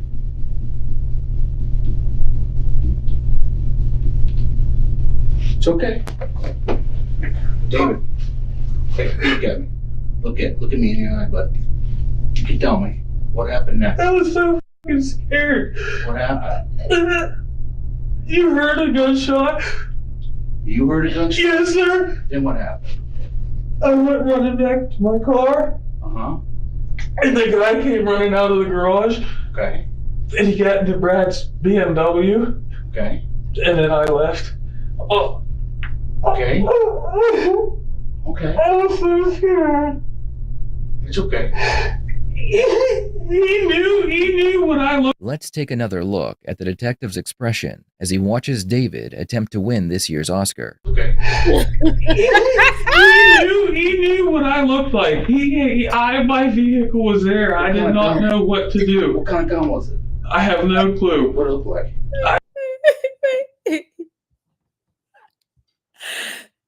Did you see the detective's look?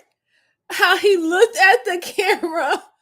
He looked at the camera like, is this guy really serious? But what did I tell you guys, right?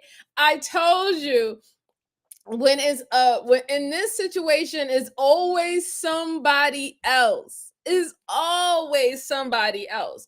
Now all of a sudden you're saying that he came home with this particular guy. This guy had a black bag. You hear gunshots. You were so afraid because the guy seen your face and you let him run off after killing your best friend that you used to snuggle with. And you left and then you call the police and act like you weren't even there and that you didn't see the scene. You didn't even call the police to say, oh my God, I was just with my friend and someone, shot him and they left. Why wouldn't you say that? And he really do believe that the more that he cries, when he tells the story, that this cop is going to believe him. And look how y'all gotta look at the detective's mannerism, right? He's leaning now the detective is leaning back and he has like the face of disgust on him. Like, are you kidding me? Like, you really, you gotta be kidding me with this. He really can't believe it because he's like, you really think that we didn't test to see if there were other DNA that was in the area? You think we didn't look to see how many footprints did we see in the garage? Like, you think that we didn't do any of that before we decided to speak with you?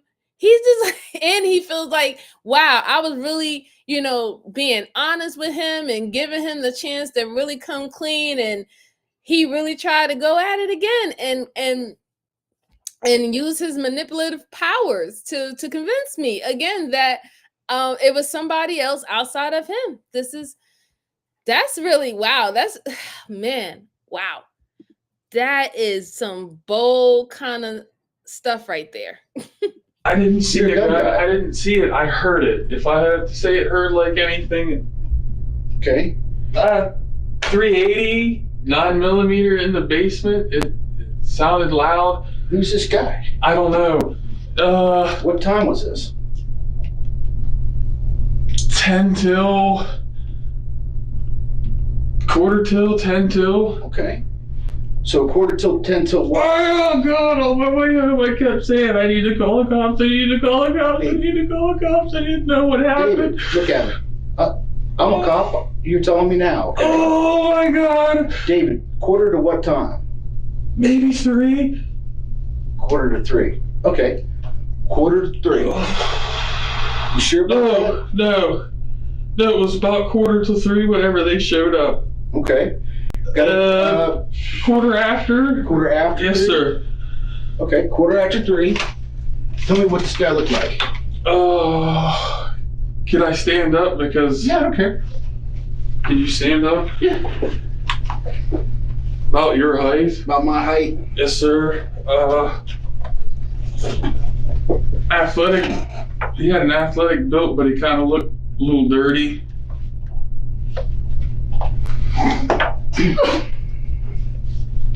Okay. I should have just. It seemed like it wasn't real. Like I just heard it, and he come out.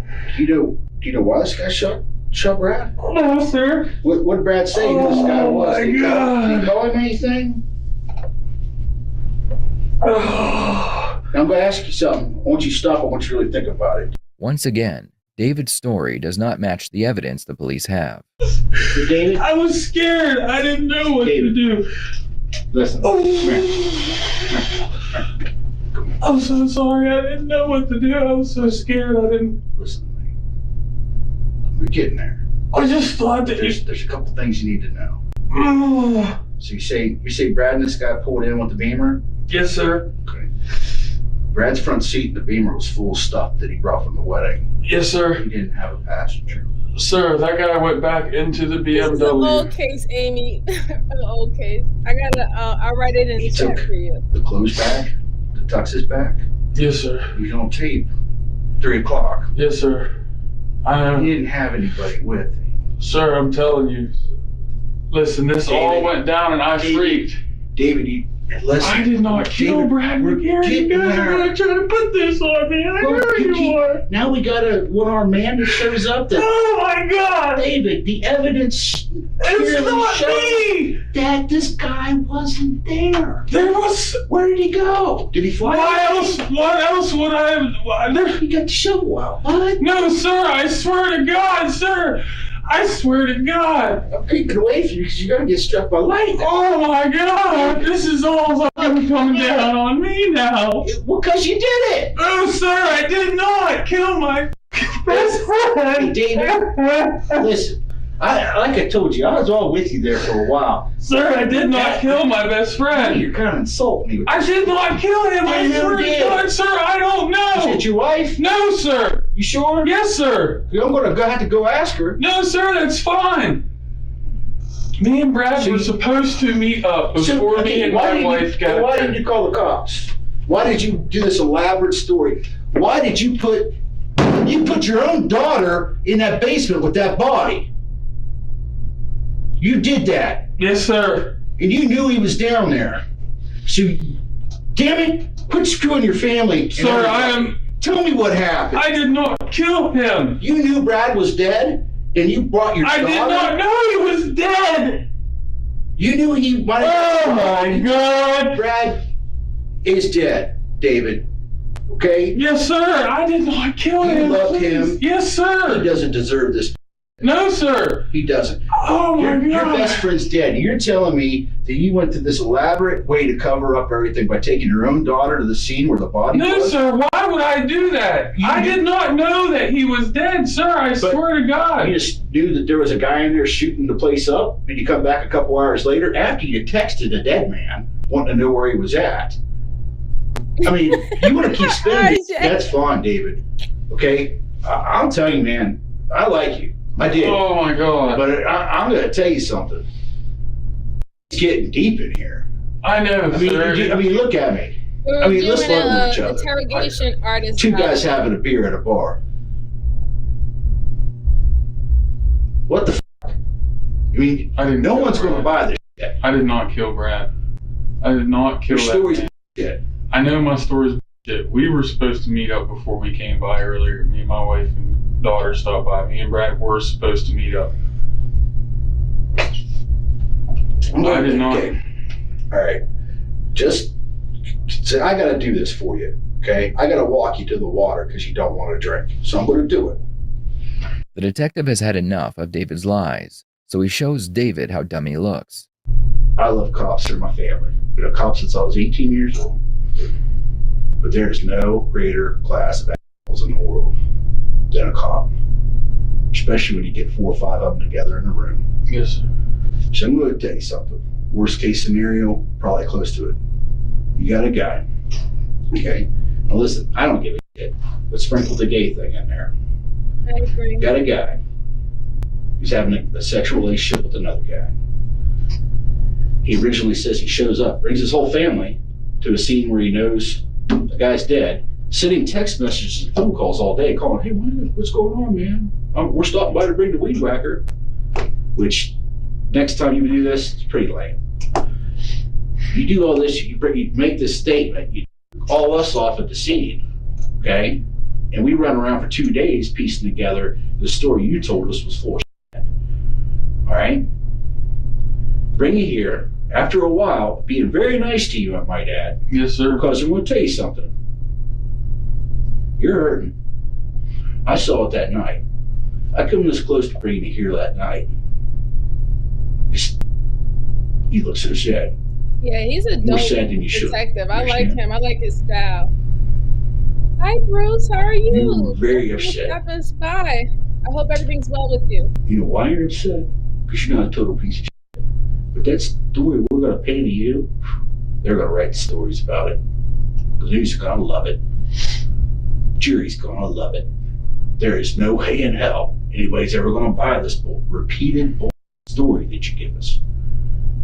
I'm not buying it. But I'll tell you what, the difference between me and a lot of people is I'll look in there and tell you I don't buy it. And I don't blame you, I understand. I'm not mad at you. A little mad about you bringing your daughter there because you exposed your daughter to some trauma that you caused. That was a move, okay? But I'm a dad and I f***ed up too. But I'm just telling you, to be honest with you, that was a move with the kid. But, and I don't know how far. I really do like this detective. I'm glad he's literally telling him how fucked up he was. Excuse my language, guys, but it really was messed up for you to traumatize your daughter like that because you allowed your daughter to see that supposedly best friend unalive in that type of state just to cover yourself.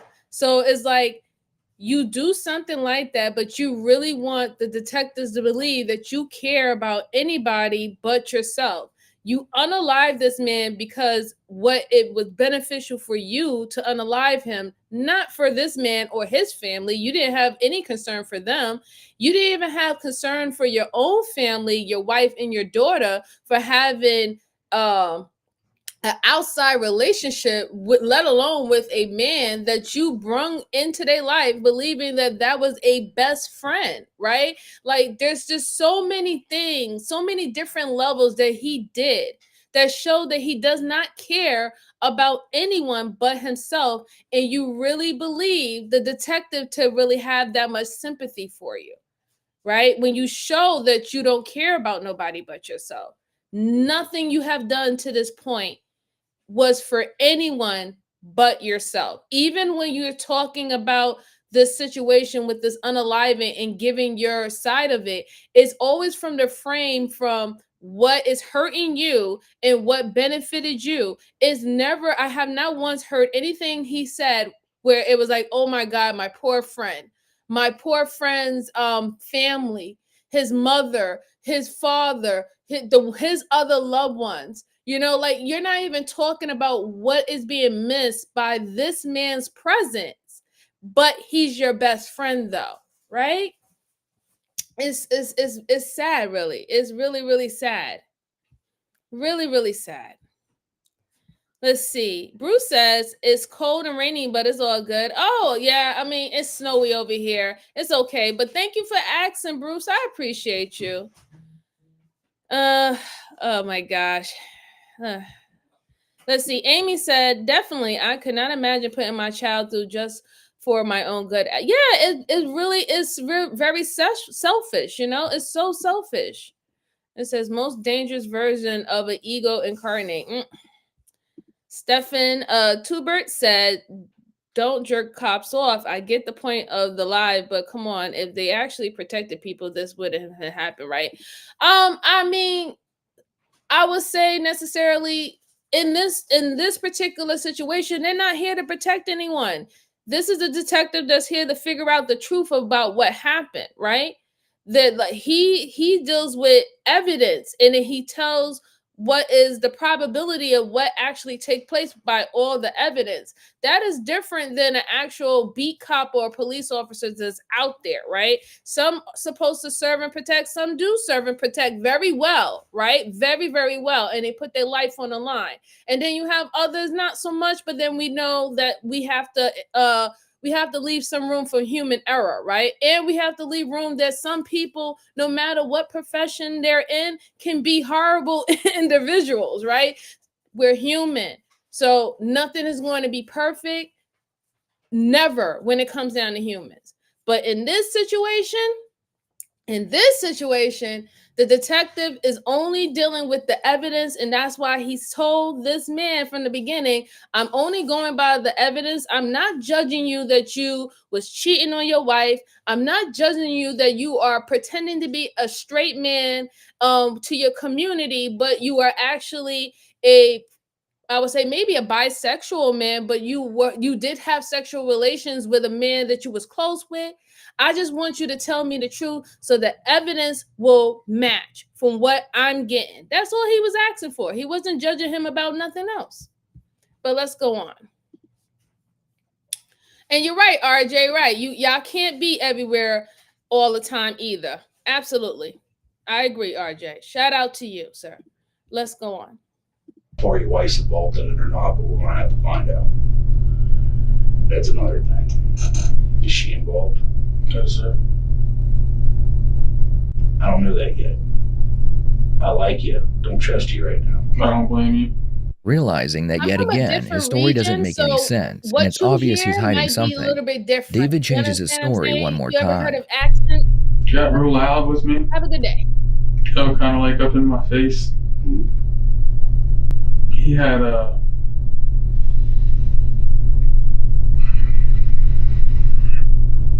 one of those little derringers. Okay. We sat there and argued and fought. Okay. He kept yelling at me, you need to leave your wife. You fucked her over long enough, you know you love me, you need to leave your wife, you want to be with me. And I told him no. Okay. And he pulled that little derringer out. He's had it for a while. I got it off of some guy over in Wheeling or something like that a long time ago. What happened when he pulled a derringer out? I freaked out. It's okay. I freak out too. What happened next?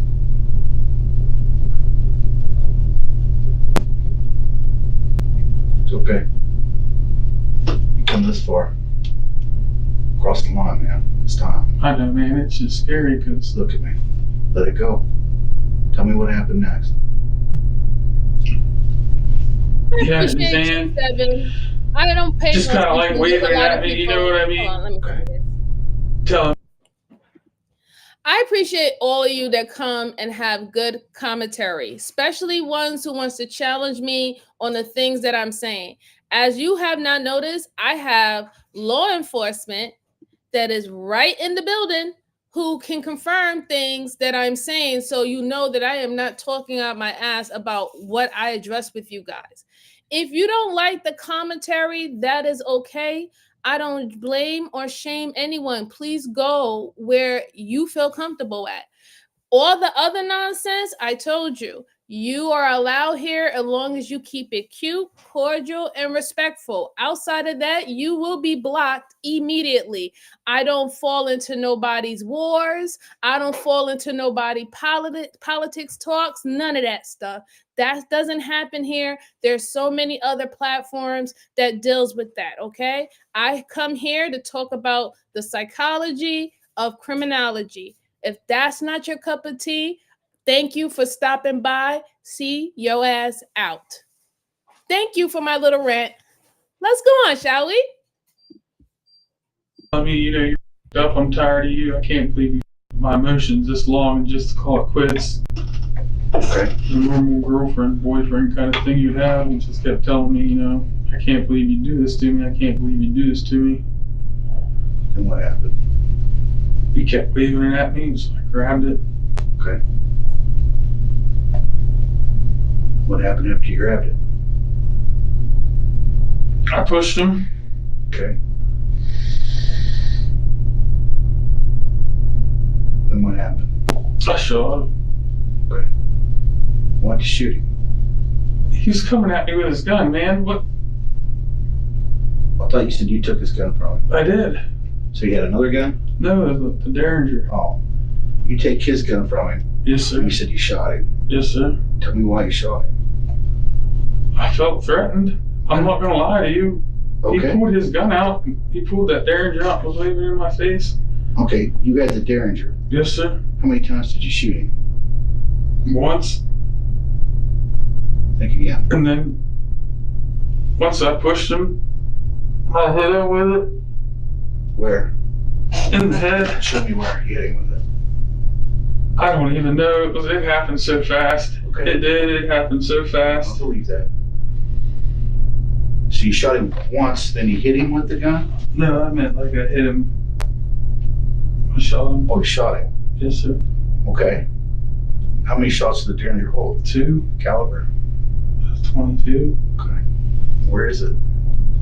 I freaking chucked it. He definitely Now that is, the Robert. police had all the information they needed to secure a conviction, they decided to let David tell his wife what he has done.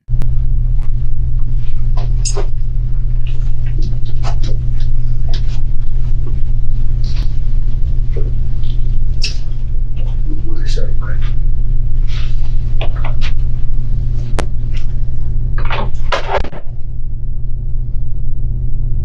What the hell is going on? I need to know that you have my back, and that everything I'm going to do is the truth from here, okay? And I love you and the kids. And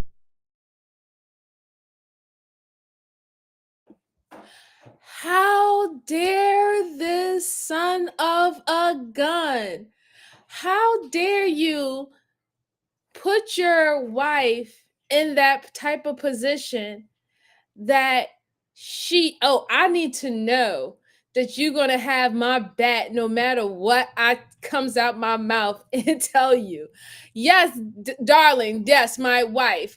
I was literally cheating on you, potentially giving you a STD or STI with a man that I had in your face around our children, calling him my boyfriend, and we got into a argument about our side relationship, and then I ended up unaliving him, and then I purposely brung you and our daughter over after I killed him, and we brung him over there just so he could see the body, just so I can make a more believable thing that I actually wasn't there and didn't unalive my friend, that I ran to see how he was doing, and we saw him in that way. And with all this information, my dear wife, I need you to stand by me 100% because I want to see if you're loyal.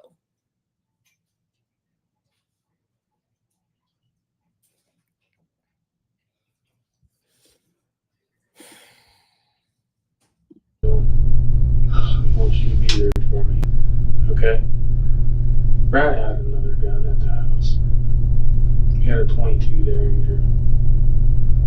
I went to Brad's house to meet up with him after the wedding.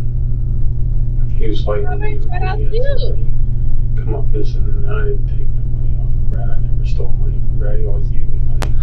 You've got to be. Listen, just listen to me. I went to his house and I told him, I said, listen, from here on out, it's just friends, you and me. It can't be anything more else because Brad is, you know how Brad was with me.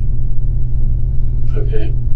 He flipped out on me. Listen to me. Please just let me talk, Sherry. Will you please let me talk? He flipped out on me and he grabbed the .22 Derringer. Before he even did that, he slapped me around a little bit after I told him this was it.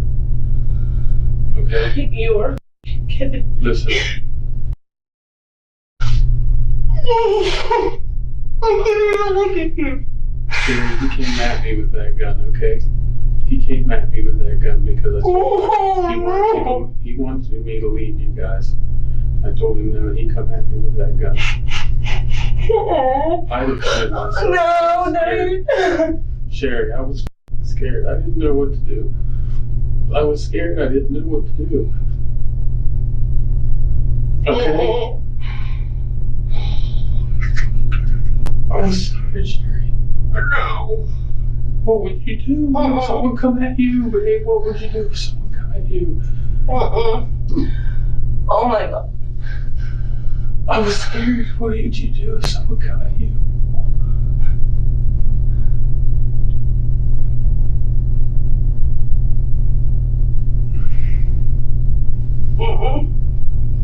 Pretty much, Bruce. I'm ready to hit on the now. Me and our daughter there. I know. I felt bad on that. I know. I didn't know what else to do. I showed them. I should have called the cops once I did, but Sherry, but I couldn't. I didn't know what to do. I was scared. He come at me with that gun and I grabbed it. Okay, what was I supposed to do? I should have called the cops. I knew I should have called the cops, but I freaked out. And the whole house being ransacked because he was upstairs yelling and screaming at me, well, it's not here, the money's not here, the money's not here, what the fuck?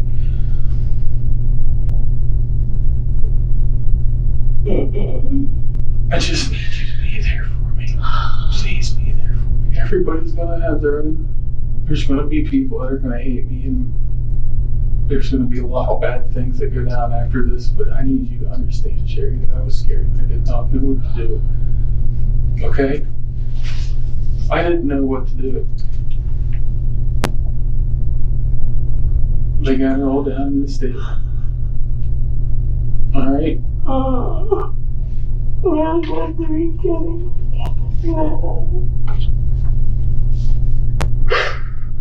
What else was I supposed to do, Sherry? What was I supposed to do?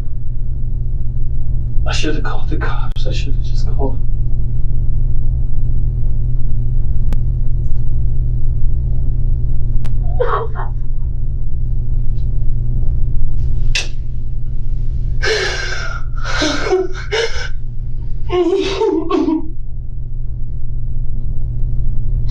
This is not happening. You are not that person. You said it's not you. I know, that's what I told you. That. I'm like, I got scared. I didn't know what to do. Oh. I know it's not me. I'm not.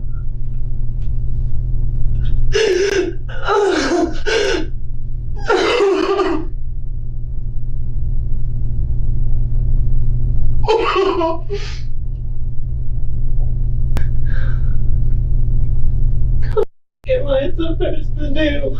This poor woman, man.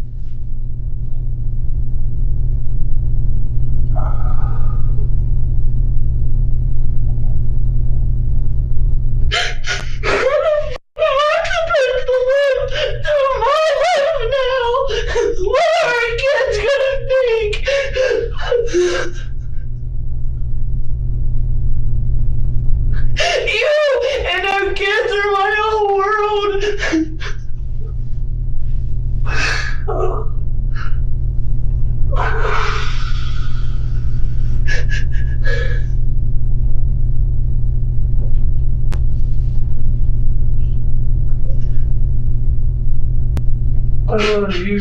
I love you and I'll always will. I just need you to be there for me. I'm sorry, your rep's getting a little loud. Sorry. I'm going to have to wrap this up here. Yeah. A little bit more, okay? As long as you ain't hitting each other, I don't mind if you touch. I'll go shut the door though, okay?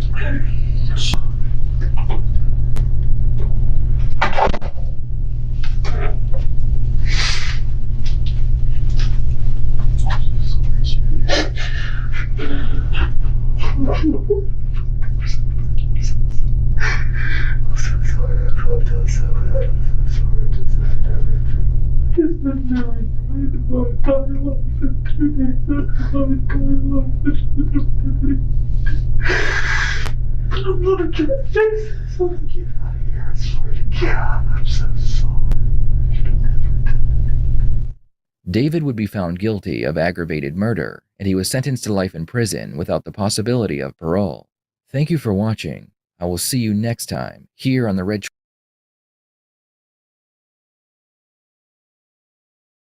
Definitely go shout out to that channel, the Red Tree channel. They have some very good stories, and I've been looking at some of them for a while, but I never had a chance to actually like dissect it.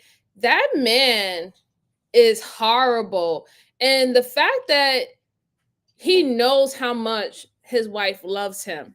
He knows how much that his wife invested in him, invested into their family, invested into their lifestyle.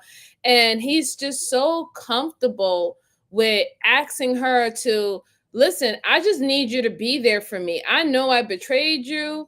I know that I put our family in this horrible situation, what people are going to say, what the community is going to say, what my parents is going to think, what your parents is going to think, what your friends is going to think, what your co-workers is going to think. But scratch all that. You know, I just really, oh, can you hear me? Can y'all hear me? There's no sound. Put a 1 in the chat. Can y'all not hear me? I have the what's the name one. Can y'all hear me? Yes or no? Yes or no? Yes or no? Put a 1 in the chat. Can y'all hear me? Yes, yes, no, no, maybe so. Can y'all hear me? Yes, no, maybe so. I don't know. Can y'all hear me? Let's see.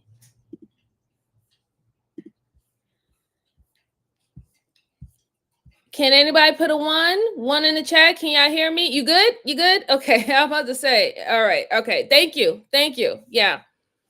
It's just really bad. I mean, number one, he could have probably avoided a lot of that if he went and got a lawyer. So that's the honest truth. Two is just for him to be asking her to listen, I need you to scratch all the things that I've done for you and done to you, done to our family in the position that I put us in. I really need you to be on my side right now because I cannot deal with this alone, right? And he knows that she loves him. He knows that she loves him. He knows that she invested into the family. And I think to me, that's just really sad, right? It's really sad that, you know, I mean, I'm not saying that it's not what she's doing is a bad thing, right? Because, you know, she's a wife, she loved her husband, this destroyed her really, like this type of betrayal. It really destroyed her. And we don't know if you know if she's religious bound, right? Their family could be religious bound, and she's going to be dutiful and she's going to be there for her husband because that's the person that she wanted to marry and that she loves. I just feel that I didn't like the manipulation that he was doing at the end, right? All that manipulation, like, I just need you to be there for me, I love you, I didn't know what to do, I didn't know what was I supposed to do. And then she even brung up, like, listen, you literally brought your daughter there to see a dead body of someone that you said was your friend. Like, you didn't even care about your daughter's well-being, you know, seeing somebody like that, you know, like, and all that is in her head, you know, and she seemed like she was the most distraught, right? Like you could tell, like, she can barely even look at him. It seemed like she was starting to take like less breaths, like she couldn't catch her breath every single time he gave her more information about what happened. I really felt bad for that woman. I really, really, really do. I really do feel so bad for that woman. And just shout out to everybody that's following and popping in. And I appreciate all of y'all who told me that y'all could hear me. Thank you so much, because I thought I was having some issues. I really did. I thought I was having some problems. Sometimes it's like that. But shout out to everyone that's following and stopping by. I appreciate you. Just make sure you're hitting the like button if you're just stopping by to say hi. If you're enjoying this, and if you can go ahead and share this out to anyone who liked these cases or like that we're dissecting. And I love actually pulling up your comments on the screen. I think it definitely helps the live stream. Okay, let's see. Steven, be nice, Steven. We don't have to be like that. All right, so I got another case for you, and this is the last one I have for today. So I hope you are enjoying them, right? And like I said, go check out Red Tree, that channel. They're great. They have more stuff that's coming out on, I think, on a weekly basis. So more current stories. So please listen out to that. And I do like what's the other one? JCS and Stay Woke. I like those channels. So this case is about when a murderer pretends to be insane. And we've seen that a lot in so many other cases that we have reviewed way back before. People pretending that they're losing their mind or expecting to get a mentally issued case going on, right? That they're going to go to a mental institution instead of going to general population. So let's check this one out. And shout out to you, Lisa. I appreciate you.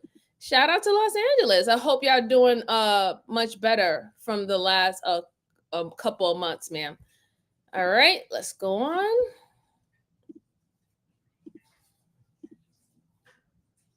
Oh, yeah, stranger. In March of 2017, a call was made to 911 to report the sound of gunfire in a Grand Rapids, Michigan neighborhood.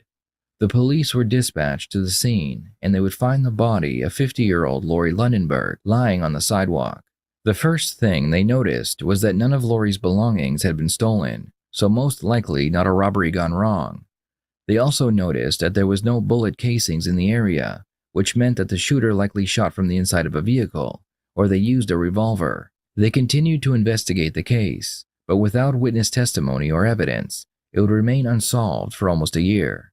In January of 2018, the police responded to another shooting in the same area where Lori had been found. This time, the victim was a man named Andre Hawken. While they investigated the crime scene, they attempted to question a man named Vicente Rodriguez. Vicente tried to flee the scene, but the police were able to catch and arrest him. Vicente was carrying a gun with the same caliber of bullets as the one that took Lori's life. The police now had their prime suspect, so all that was left to do was to interrogate him and see what he had to say. We know you went through a very emotionally charged kind of thing. We know things didn't go the way you meant them to go, okay? Sure, what happened didn't mean to happen, but we gotta talk about it and stuff, okay? Vicente, I'm going to read you your rights because you're here and you can't leave. And like I said, I'm going to read you your rights, and then we can decide how this is going to go, okay? Can you read and write English, okay? Yes? Would you like to read along with that card? You have the right to remain silent. Anything you say can be used against you in a court of law. You have the right to the presence of a lawyer before during any questioning, and if you wish a lawyer can afford one, the court will appoint one before any questioning. Do you understand that? No one's going to make you say anything today. I know it's that. You want me to do it again? Okay, let's do it again. Hey, Indiana. Number one, you have the right to remain silent. Do you understand that? Yep, okay. Number two, anything you say will be used against you in a court of law. Do you understand that? No? No. Anything you say can be used against you in a court of law. I don't doubt for 1 second that you understand what I'm telling you. You understand the conversation. You understand the questions. So we're gonna have to come to some type of agreement here, or at least an understanding whether or not you want to act like a young adult or not. After Vicente has read his rights, He says he doesn't understand what is being read to him. Whether he is playing dumb or he really doesn't understand doesn't matter, because the detective can't continue to question him until he hears Vincente say he understands. Talk to a lot of people. You're not an unintelligent person. I just want to say shout out to everybody here. Yeah, and Robert, you're right. Lawyer. Go get a lawyer first. And Bruce, I appreciate you. I hope you do enjoy the channel. Listen, I give my homage to all the people that I review their stories. The reason why I review these channel stories is because I love their videos. Their video essays are very good and they're clear to dissect and have conversations with them instead of trying to, it's like dealing with a word puzzle, trying to figure that out, right? That's why I use their videos and I always tag them in my tags and give credit to them. So, please check out those other channels. They're definitely great. And I'm glad, Michael, that life is good. Life is actually great. And Shelly, I truly agree. We say this here on this channel. Call your lawyer. Get your lawyer. Get your lawyer. Yes, anything you say will be against you. Stopping by, Brandy. I appreciate you as always. Thank you, dear. Thank you. Let's see. RJ says if he says no, they have to stop. They're right. They're supposed to. Yeah, but they know that he's trying to get out of it. You know what I'm saying? And they feel that he's of conscious mind to do it, right? So if he says anything else outside of saying lawyer, then this is someone who's acting on ego instead of just, really setting it up for him to actually win when it comes down to this case, really, at the end of the day. Again, like I said, I don't care if you say please be quiet. If you say please be quiet at my channel, you can go somewhere and watch it somewhere else, okay? Like, I just don't understand why come here and be disrespectful. I am not disrespectful to anyone, and literally, you don't have to be here. Like, it's that easy. Hi, it's Swaz. Thank you so much for stopping by. I appreciate you. All right, let's go on. Start over. I forget. Okay. How long ago did you guys break up? Oh, You and your girlfriend? I don't even remember that. They have already spoken with Vincente's mother prior to this interrogation. She informed them that his girlfriend had broken up with him and he was very depressed because of it. You guys were obviously very serious with each other. You had some goals written down there in your bedroom closet about what your goals together were going to be for the new year.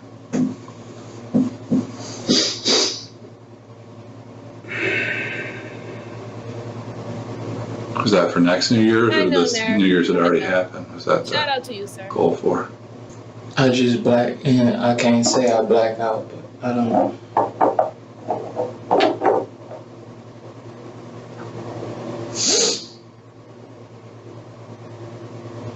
It's like once it gets to a point. I know you've had. Now, my law enforcement's in the chat. Y'all don't have to let yourself be known, keep your identity hidden. But I want to ask a question. Why do you think that he's now starting to talk to them in this interrogation process, right? Obviously, he knew somewhat. If he says, no, I don't understand the memoranda, he's going to bring that up later on when he actually does get a lawyer and say that he never understood what they to him, right? So to me, that leads that he knows what he's doing. So do you think that he's doing this from an ego stance, or or arrogant stance, why he's giving them some information thinking that he wants to play this mental game with them? Or you just think that he's probably just dumb for doornails and he's just trying to he thinks that whatever he has to say is going to be believable? Just let me know what you think. Yeah, don't worry about it, Bruce. I've been dealing with that for quite some time. It's okay. Like I said, as long as they don't, if they don't keep it cute and cordial, then they're just gonna be removed. But I appreciate you, sir. She said, Shelly said, is it bad I go to bed to these guys' voice every night? No, ma'am, it's not. A lot of people said that these true crime stories are very soothing for them, like good to read books and stuff like that. It's like something similar to white noise.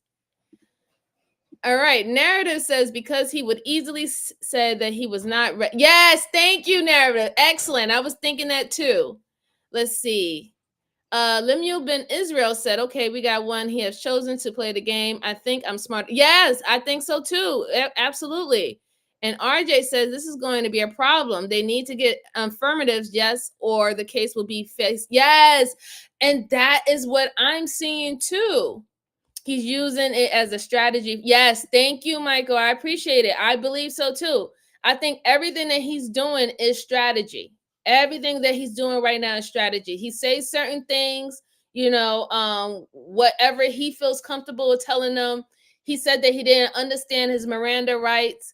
So now if they get anything where they feel like they can get a conviction, depending on what type of lawyer he gets, what type of defense attorney he gets, they can say that he wasn't read his rights correctly. He said he doesn't understand it. He's possibly bilingual. You know what I'm saying? I think all of this is strategy. But let's go on. Thank you. Shout out to all y'all in the chat. Had some anger issues and been to some anger counseling in the past, right? Was that a court order thing, or is that, what's that? Well, I've seen some paperwork in your bedroom that was from you going to anger.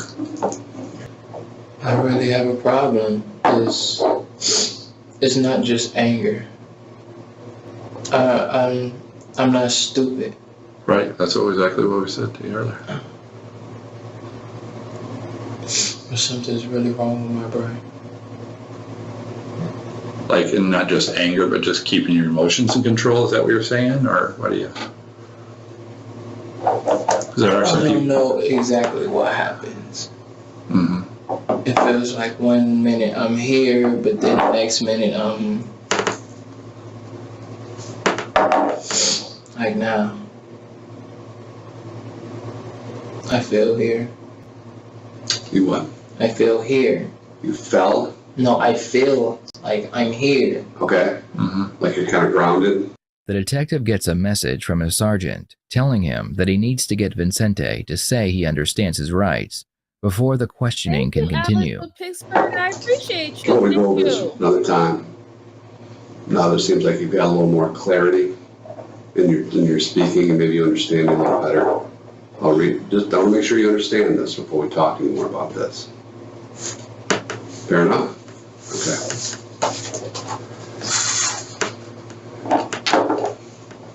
Can you read that?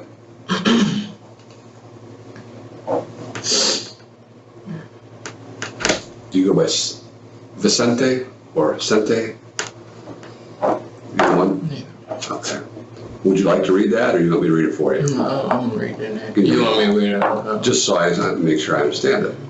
Or you understand? You have the right to remain silent. Anything you say or can be used against you in the court of law. No problem. Do you understand those rights? I read them to you. Learn, sir. Thank you for stopping by.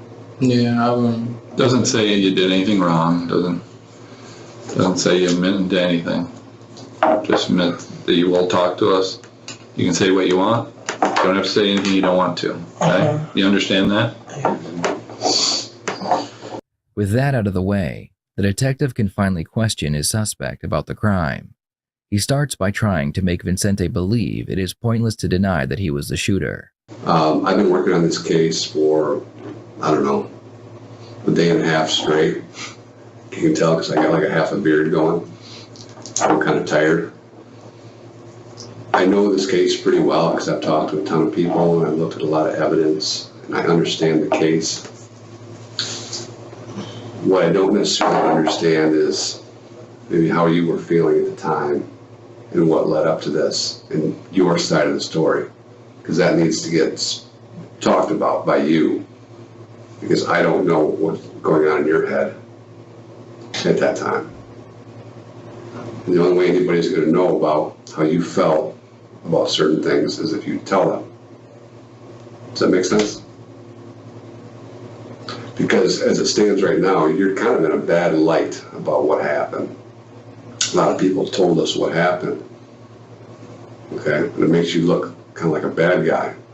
But that isn't always necessarily the case, because your side of the story hasn't been told. Does that make sense? Yeah. All right. So can you kind of maybe just start last night? Tell me what was going on with you. It's probably about 4:30, 5 o'clock right now. Okay. You said it's 4:30, 5 o'clock right now? In the afternoon. So we're talking about like last night, 7, 8, 9 o'clock p.m.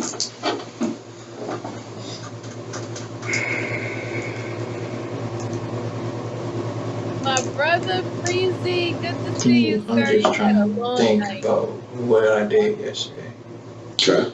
I'm sorry, everybody. We're going to continue. Shout out to my brother Freezy. Thank you for stopping by, sir. I truly appreciate you. And thank you for sharing it out. Mods, if you're still there, can you please put Brother Freezy's link to his channel in the chat for anybody who's interested in different topics and also open panels. Anybody is welcome to come to his channel and talk about whatever you want to talk about or pertaining to the topic that day. And you did have a long night that went all the way into the morning, but shout out to you, sir. I truly, truly appreciate you for even just stopping by. I really do. And say, Bruce says cops are so manipulative. They are.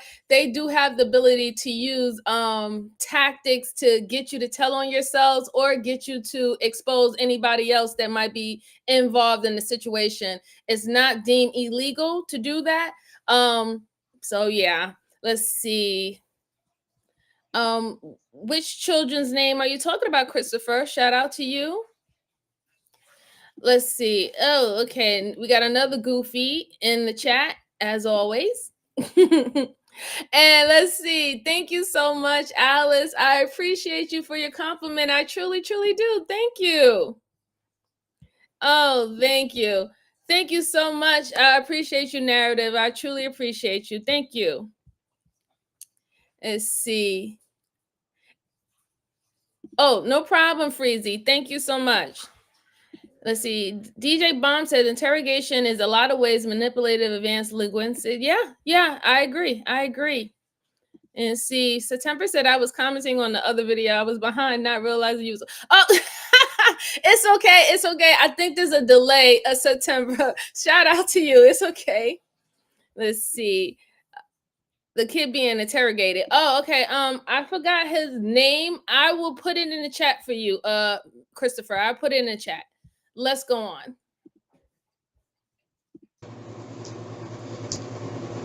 I remember basically like we was texting and stuff, me and her. And I know I was like we were like not on good, like we were on a good term, like not to the point where if I seen her I'm like angry at her or anything. It's just I have that, it would be at that point where it's just like I feel somebody and like I'm just not about to just like I'm not gonna just start yelling and screaming for no reason. Like, it's a good choice. Yeah. But I just it leaded off with anger. I don't know what we was talking about, but I know like the conversation like ended and I didn't hear from her for a while, and like I know I was calling for a second. I probably called a couple times. Who? I don't know. This will make. I want to make sure who we're talking about. Who are we talking about that you're having problems with? What was her name? She's your girlfriend, right? It's really hard for me to remember like what all happened yesterday to whatever like got me in this situation right now. Cause I feel like, yeah, I know it's you guys are detectives, and whatever happened is serious. Yeah. Like, it gotta be serious because I'm sitting in front of y'all. And I had to go to the hospital. Right, we knew about that. Do you have a little run-in with a police dog? Vincente continues pretending he cannot remember what happened the night before. He says that it must be something serious, since he was arrested and he is being questioned by the police. He also claims that he doesn't remember his ex-girlfriend's name, even though they dated for quite some time. Only thing that I was just about to say is that I know me and her texted from here and there, and we had like a little disagreement, argument, however.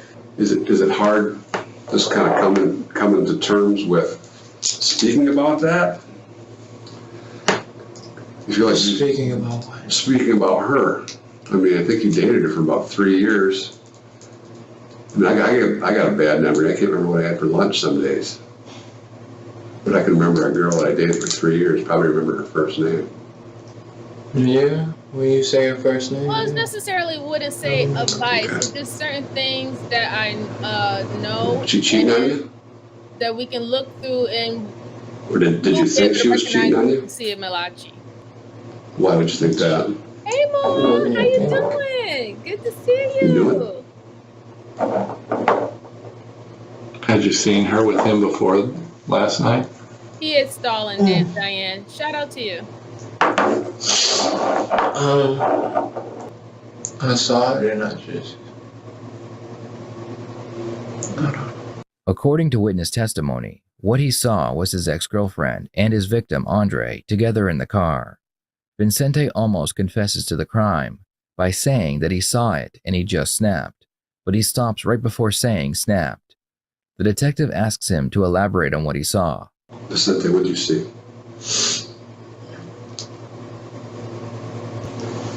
Just how our relationship turned out. Okay. Our relationship turned out. Like,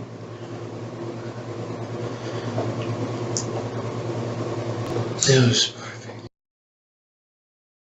Shout out to Miss Jalen with the gifted 5 members of the level. Let's talk about it and let's meet our new members to the club.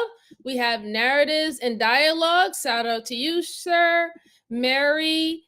Sorry if I butcher your last name. I apologize, but Giano, if I'm saying it wrong, forgive me. Shout out to you. Ronnie Ron, how you doing, sir? Shout out to you. Thank you for stopping by. Michelle 69, shout out to you. Thank you for stopping by. I appreciate you. And Black Beauty, hey sis, how you doing? Shout out to you. All right. Thank you so much, Miss Jalen. I appreciate you. Let's go on. To me. Indiana in the house. Shout out to Indiana. I guess you noticed that I have a problem. She noticed that you did? With that? I know I have a problem.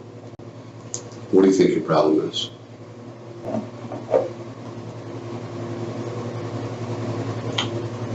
With jealousy? With jealousy, do you have a problem with? That can fall in line. But I seriously have a problem, like, with. You guys are so beautiful and so sweet to me. Shout out to my brother from Detroit, RJ. Salute to you, sir.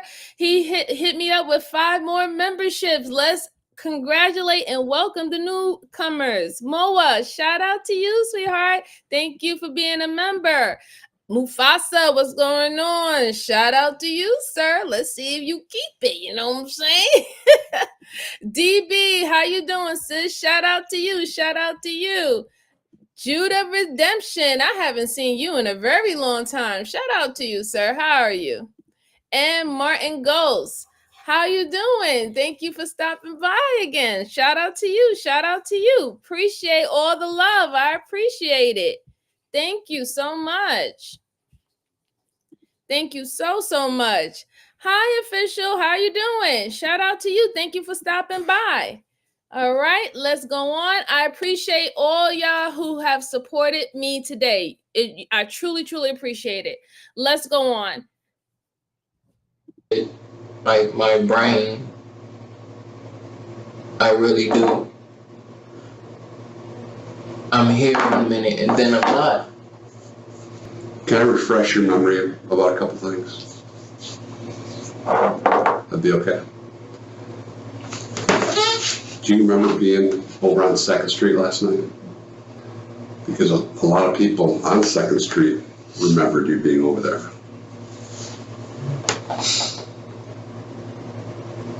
Less than a day ago, not that long ago.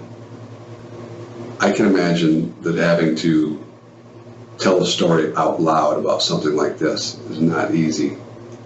We both know that you wouldn't be sitting here if we didn't have a lot of reason to have you down here. Here's what I don't want to do, Vicente. Thank you so much, RJ. I could lay out piece by piece of the reasons or the different elements of this whole thing that puts you right in the middle of this incident. You lost me. I know, bad wording on my part. I could tell the story for you, Thank but you I'm not sure that's going to help you. I am doing well. Truth be told, just man to man, you and me sitting right here. Today, right here, you look like a monster. And I want to hear a story that I can take with me to the prosecutor's office where I can tell them, Vicente fucked up, but he's not a monster. And here's why. Because he told me the truth about these things. So I just want to say shout out to all the memberships, the newcomers, and the ones who have donated today. Truly appreciate it. But to talk about what's going on, this guy is playing games with the detectives. They tried 2 tactics. First, they went direct. Then now they're using the ego up approach, right? So the direct was, well, we know we have you at the scene of the crime. We have this type of evidence. So we're giving you this chance for us to hear your side of the story before people start creating their own narratives when this actually gets out. That didn't work. Next one is, we know something happened. We don't seem that you might be a bad guy. Let us know what happened. People make mistakes, right? We're human, right? Please let us know. They're trying to see if that tactic is going to work.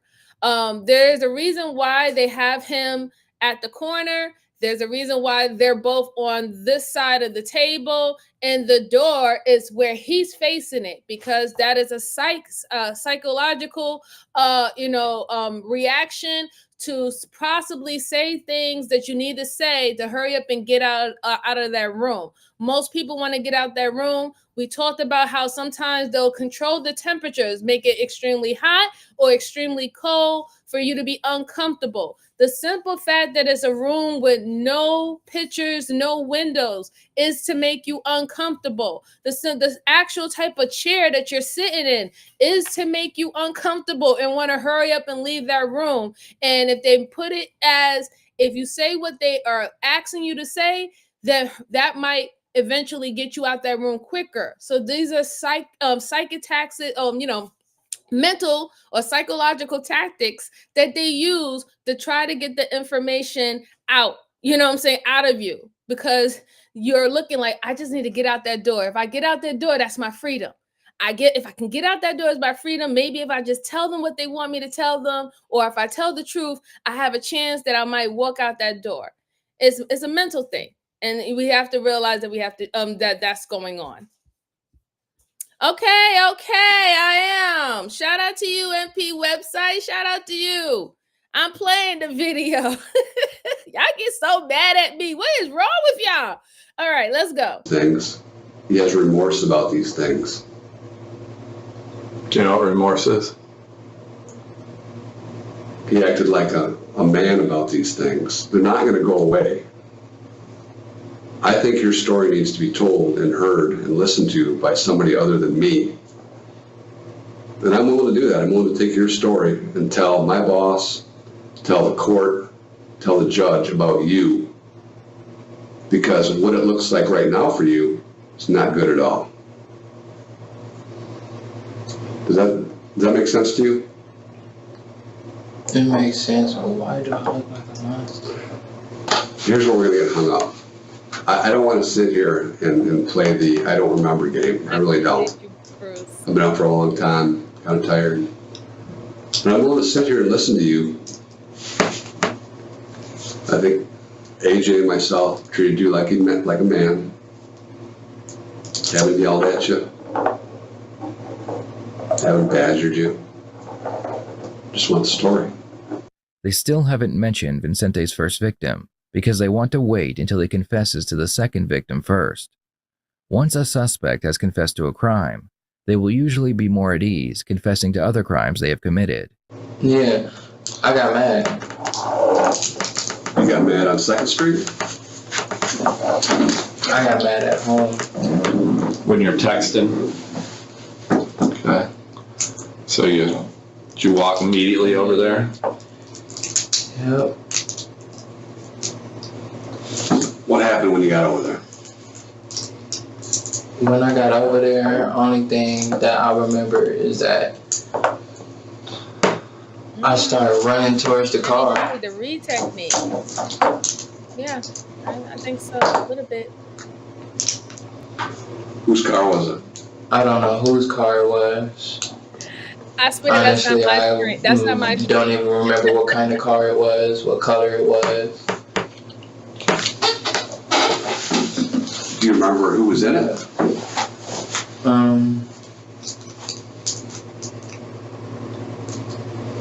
Let me tell you this, I believe you probably do remember. She was in there. That's why I was mad. You know the other people in there too. And they know you. I remember I came up to the car and I pulled her out. And I was mad because she was doing something that she wasn't supposed to be doing. She was in the car like smoking and stuff like that. And she tells me that she doesn't smoke. Oh. She tried to prevent me from smoking. Like, I'm still wondering, why does that matter if this is your ex-girlfriend? Like, this is your ex-girlfriend. Who cares she's smoking? And who cares if she was telling you that you couldn't smoke in your relationship? You're not together anymore. Like, I don't know. It's weird how they, I mean, it's important because this is understanding his psyche about things that he's angry about. But that is not necessarily the reason why you decided to unalive her and also unalive the guy that she was in the car with. You was upset that she seemed like she was moving on. She was moving on and you didn't want to accept that. That's just what it really is. But I understand your psyche that those little things triggered you to make you act in that moment. Let's see. RJ said, I thought I was the only one. It's not my screen. I swear it's not my screen. It's not my camera. It's not me. It's not me. It's literally their screen. Yeah, and Bruce said 5 minutes ago he didn't remember nothing. Yeah, exactly, right? He played it off. He said in the beginning he didn't remember nothing. I don't know. He even act like he didn't even know that was his ex-girlfriend. Like he couldn't even remember her name. Now all of a sudden all of this is coming back to him. John Abbott said it's a Margot. Yeah, thank you, John Abbott. Okay, I appreciate you. I appreciate you. Everybody's in here tripping, John. He said, it's sad that he thinks he can outsmart the police. Yeah, it is sad. Yeah, it is kind of sad, but it's very entertaining, right? Because then we wouldn't have this case to actually go over to see how some people really do believe that since they've been able to manipulate so many people in their lives before, because this is not something that you just automatically do it, right? Most people who are not really good liars tend to still be bad liars when they get older, right? This is a person who's showing signs that he has been able to get away with things before, and he thinks that he can do that with many different people. It doesn't matter where they come from, their social status, or their educational level. He feels that he's that guy. He has human psyche figured out, that he knows how to manipulate anyone when he needs to manipulate anyone. So this is very good to actually look at this, right? And dissect it for what it is. Let's see. Crime of passion. Too bad not in Italy. Yeah. Hi, Billy. How you doing? Yes, it is a crime of passion. Absolutely. Brother has gone. Obsessive and possessive. Yes, absolutely. Yeah. No, RJ, you cannot interrogate the you cannot interrogate the spot on the wall, sir.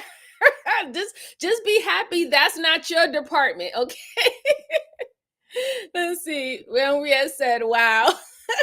Jalen laughing.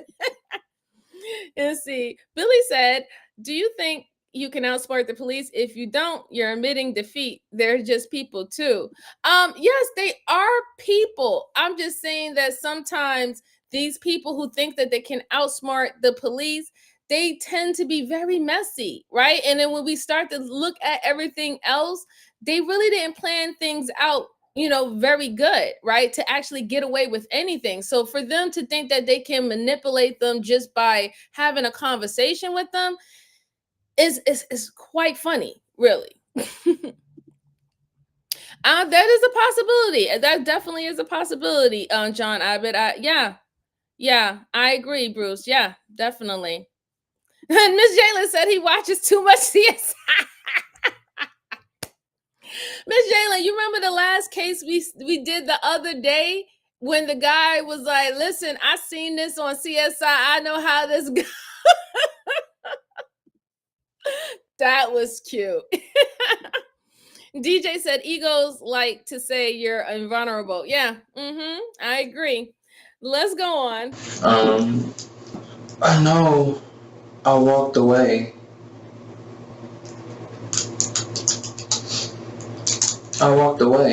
Yeah. Because I sat there and I was trying to talk to her, and I was basically saying like, why, like you don't see what you're doing, like to piss me off. Like you're clearly like out here doing something that you don't supposed to be doing when you told me you was just cleaning your room and stuff like that. Like, hey, yeah, bro, you at home, but you I need my free recordings, bro. out here smoking and basically hiding stuff from me. So. But you're also more mad about the boy being there. Yeah, because she used to hang around him when I first met her, and at first I was basically saying when I first got with her, I was saying like, that's your friend. Like I really can't bump into the middle of that, like jump into your life and tell you who not to talk to. Bruce, I'm glad you're having fun here.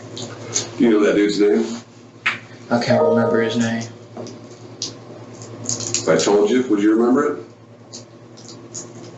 It may ring some bells. Cause I remember that goal sheet that is thank you that we had for dropping that me and her had, and that was supposed to be for this year. We was supposed to get an apartment. We was supposed to basically like start getting our life together. Like just she go to school and I go to work and stuff like that, and like if we have a kid, we basically just start a family. Like, but that didn't happen. It looked like some good goals. Yeah, both of you. So let me just recap this. So what you're saying is that you traded some texts with her in the evening. You maybe argued a little bit over some things, And then you decided to go over to 2nd Street, maybe to confront her or find out what the heck she was doing. And you found her in a car with some other people. Is that accurate? Mm-hmm. Okay. You pulled her out of the car to confront her about what happened. Mm-hmm. What happened during that time? When I was talking to her when I pulled her out the car? Yeah. Like I said, we was sitting there and I was basically telling her like, is this what you choosing to do? Right. Like, if it is, I would leave. And that's what happened. I left. And her friend was sitting there because her friend made me mad because she started jumping into our situation, which really has nothing to do with her. Right. A skinny girl. Yeah. And,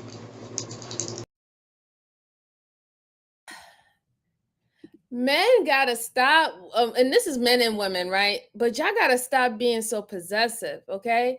She was in the car doing whatever. She was minding her business. She was with her girlfriend, another guy, whatever. You gotta stop being so possessive. This is your ex-girlfriend. You had no right to pull her out the car. If that's your ex, that's your ex, right? And maybe that's the reason why her friend jumped in, because you pulled her out the car. You admitted it. You're putting your hands on someone that told you not to put their hands on them, or you didn't have any permission to put your hands on them.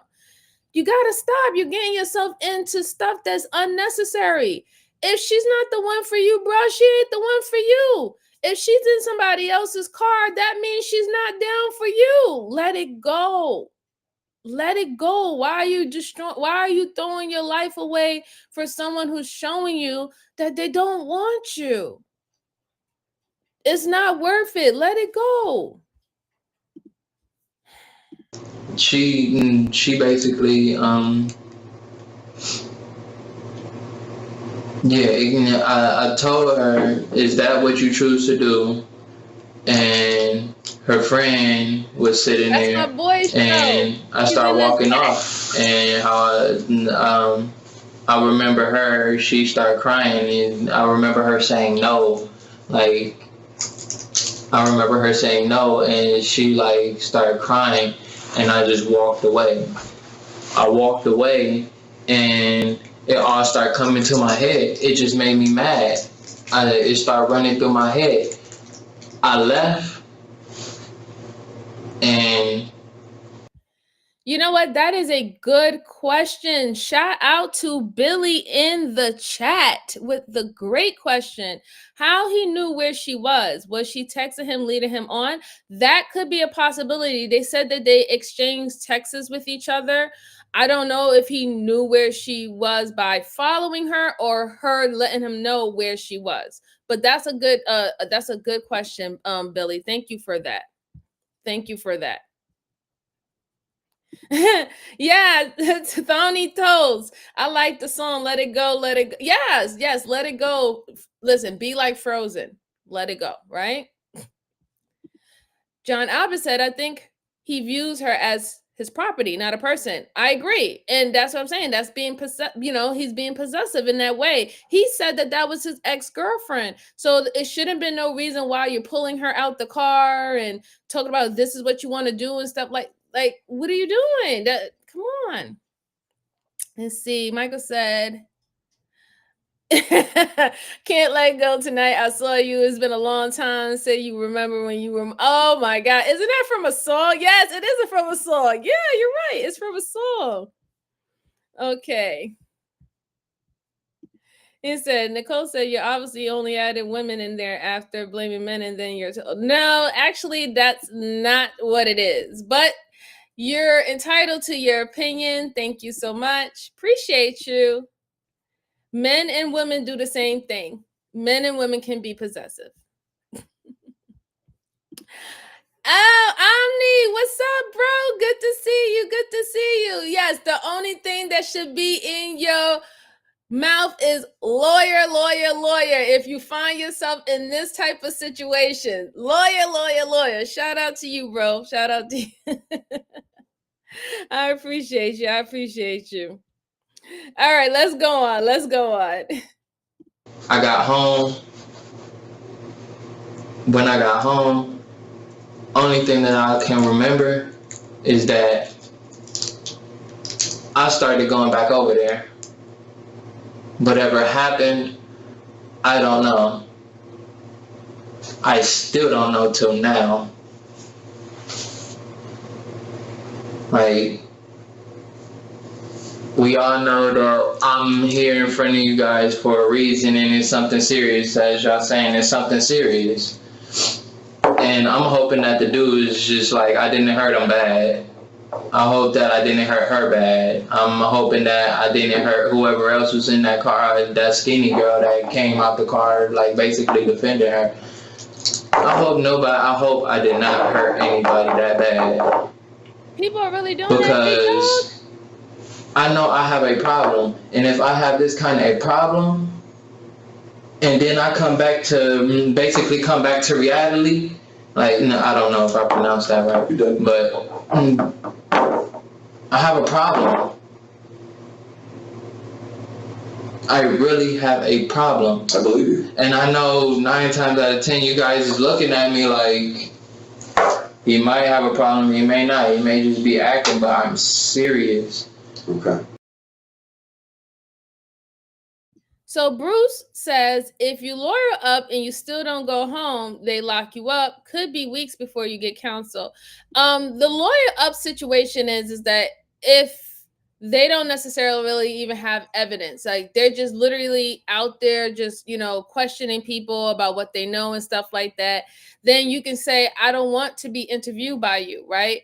They'll tell you in the beginning if you're being detained or not. And if you're not being detained, then you can say, okay, I don't have to have this interview. I can speak to my lawyer, before I decide to speak to you. The only time you saying you want a lawyer, you can still end this, but if they have enough evidence to actually, lock you up on suspicion, they can do that, right? They're detectives and they're interrogating you, but they're still cops nonetheless. So if they have reasonable cause to lock you up because they think that you're involved in something, they can still do that, right? So we got to just keep that into consideration. Let's see. Kelly said he didn't care that she was hanging with another female. As soon as he saw she was around another guy, yes, exactly, right. That's what I'm saying. That's that control thing. Like it was the guy situation. She was in a car with another guy, and he's like, "Oh, what are you doing? Like this is crazy." Let's see. Miss Jalen says, "Right, damn, these criminals don't get it." Yep. Let's see. Colleen said there is a very fine line when someone is possessive. You are no longer with that person. They shouldn't be stalking you, following you, or anything like that. Colleen, I completely agree.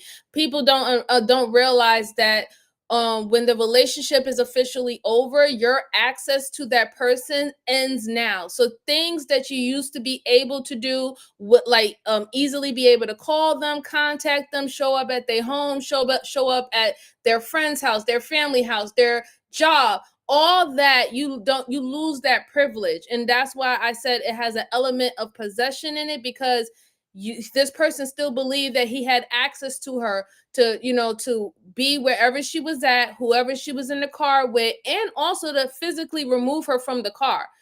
That's why I said there's element of the possession. But shout out to you. Thank you. I appreciate it. A mission of guilt right there. Yeah, I agree. Let's see. Dimitri says, yes, all minds. Have a good day. Let's see. Hi, Lina. How you doing? Yeah, he got major issues. Yeah, I agree. Let's see. DJ Bomb said, lawyer up and pray you're in a country that cares about you. You see, Omni said, lock me up because I'm not doing your job for you. I'm not saying be a criminal, but look. Omni, I hear you, Omni. Let's see. Liam Ben Israel said, regardless, you don't have to help the cops to do their jobs with it. Yes, you don't. You really don't. You do not have to help the cops do their job. So I say, don't help them. help yourself. And I always tell you, these cops are not for you. These cops are not for you. The detectives are not saying, I want to hear your side because they want to help you out this situation. They want the information because they got a job. They're supposed to help the prosecutors, right? They're supposed to help the state, right? That's their job. so don't let them do their job for you know, don't do their job for them. Let's go on. What happened over there where you think you may have hurt somebody? Huh? What happened over there around the car, those other people, that you think you may have hurt them? Truthfully. No, I'm hoping that I didn't hurt them. I know when I pulled her out that car, when I like talked to her, I pulled her out the car and I started talking to her. I didn't hurt her. I did not want to hurt her. Only thing I wanted to do is basically show her what's going on. Showing you what you're doing to me and basically what you're doing to this relationship and what it's going to end out to. And that's us being separated. And I can't see nothing else without her. Vincente has given them all the motive they could ever ask for, but he continues to claim that he doesn't remember the crime itself. It is very important that they get him to confess to the crime itself, so they must focus on what he doesn't remember. Okay, what you just described is kind of the starting point for what happened over there. It went from that into a couple more little incidents that you're really not describing. Like honestly, whatever like I did, I didn't mean to do. Okay. Well, how do you know that you didn't mean to do it if you don't know what it was that you did? That's what I'm saying. Whatever I did. Nobody's, I'm just being honest with you. Nobody's going to go for the I don't remember. Nobody is. All these people have been around this for decades. But if I really don't remember, then nobody's going to believe that, Vicente. That's not. I mean, scientific studies have been done on this sort of thing. Even people have been in war and do violent things. Not necessarily It's not not a enough matter of, evidence. I They can't want a remember. confirmation. You might forget little details or They something, want a confession, Dan. but you know what happened. Sometimes it's convenient not to remember because it kind of suits the purpose for yourself. And I know, we've been in this situation with you before. For the next hour, the detectives continue to explain why Vincente should confess to the crime and how they have more evidence than they need to convict him. At one point, Vincente tries to lie, saying that he went over to a friend's to watch a movie. Eventually, it all pays off, and Vincente begins to explain exactly what happened. so I first came. When I first came, that's when I had pulled her out the car. Mm-hmm. And that's when I had started talking to him about basically why you doing this and stuff like that. And then I left. Okay. And when I got home, that's when all that stuff started going through my head. The jealousy and the anger and all that. Yeah. Welcome back, Mary. So how long before you went back over there? I don't know how long it was, but I just lost it. What do you mean by that? Like, I lost it. Control of your anger? Mm-hmm. And you went to confront her? Honestly, like, by every single, like, I don't know what I did, like, Come step on, by Nathan. step. Really? Like, but Thank you so much, Billy. I appreciate I all did your something honesty. I bad. really do. I know I did. What would that be?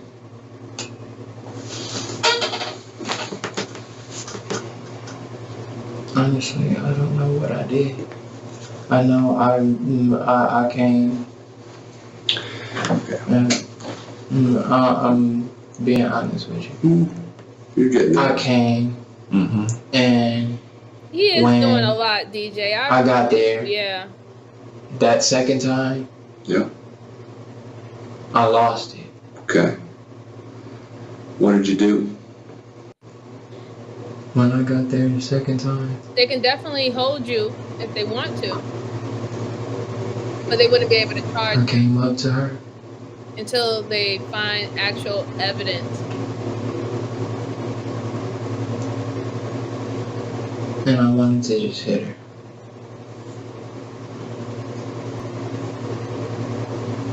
So what happened? I just ran off. What really happened? Is that when you pull the gun out, when you come up to her? I didn't pull no gun out on her. He underlied two people, Mary, the ex-girlfriend and And a then guy pull that it she was out in a on car with. I Crime of wanted to. passion. I didn't though. Where did you have the gun? It was in my coat pocket on the side. Like your breast pocket? Is that what you're saying? What kind of gun is that? Is it like an inside pocket one? Because that's a pretty big gun to fit in that pocket of your coat. Is that pocket that big on that coat? Yes. So your left side breast pocket. That's what you're saying. I only remember bits and pieces. And I remember running up to her and I scared her. And I wasn't trying to scare her. Mm-hmm. I scared her. And then after I did that, I remember I was running. Okay. And my leg hurted. The reason that you scared her is because you had a gun pointed at her head. That's why you scared her. Can we agree on that? If I did, I don't remember ever doing, like, pointing no gun at her head. Well, that's convenient for you to say. Because it's not easy to talk about. I ran up to her. And yeah. I pointed it at her. Meaning, what's going through your mind at that point? Are you trying to get her to leave with you? What's going through your mind at that point? Bingo, boy, bingo. Show her I didn't want to hurt her. Yeah. And you know what's good about that? There's two things that are good about that. Number one, we appreciate you telling the truth. Number two, she didn't get hurt. Okay? That's good. Yeah. Let me ask you this question. At that point, you're obviously angry. You're up there. Are you, in your mind, are you almost scaring yourself with your anger, or do you feel like you're in control at that point? It scared the fuck out of me. Okay. Because you're so angry at that point. Were you more angry the second time than you were the first time, would you say? I was,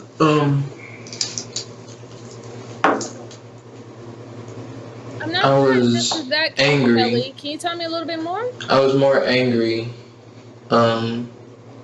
the second time. When you... Good. Okay, go ahead. Go ahead. No, go ahead. When I did that, I didn't want to hurt her, and I was scared that I was going to. What causes you to stop pointing the gun at her and for her to move out of the way or whatever? I stopped pointing the gun at her because I didn't want to hurt her. Okay. What did you do? Did she move away from you then? Did she get in the car? No, I moved. You moved? Where did you move to? I went to the back. By the garage? Yeah. Okay. Yeah. See, I appreciate you telling me the truth, because I asked you a little bit ago just to go back by the garage, and you said no. So I appreciate that. I went back there. Okay. And when I went back there, I told myself to leave because it was time to go. Because I knew if I wasn't in, I knew if I would have stayed there, I would have hurt somebody. And that's what happened. Let me stop you. We both know there's one more aspect to this story that's not being told. He's about to tell it. He's getting to it. Can we agree to that? What do you There's mean? one more thing that happened. Okay, pulling her out of the car, pointing the gun at her head, going to the garage, coming back up to the car. There's one more part of this that needs to get explained. It's kind of the big part. Are they trying to pull away as you go back up the car, or are they still just kind of sitting there? No, dude, I don't know if it seemed like you had the story kind of confused. The first time is when I pulled her out the car. Yeah. And I talked to her. I don't know if I probably was getting it wrong from what you were saying. But the first time I came, I pulled her out the car. That happened. I left. I came back. Yeah. And that second time, I came out the back, and she was there, and that's when I pointed the gun. Yeah. And I didn't want to hurt her, so I didn't want to. I didn't. Was she out of the car at that point? Yeah, she was out of the car, going into the car. Okay.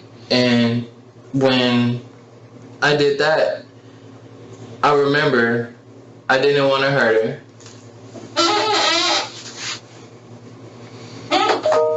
But there was a pause, right? I went to the back. Yeah.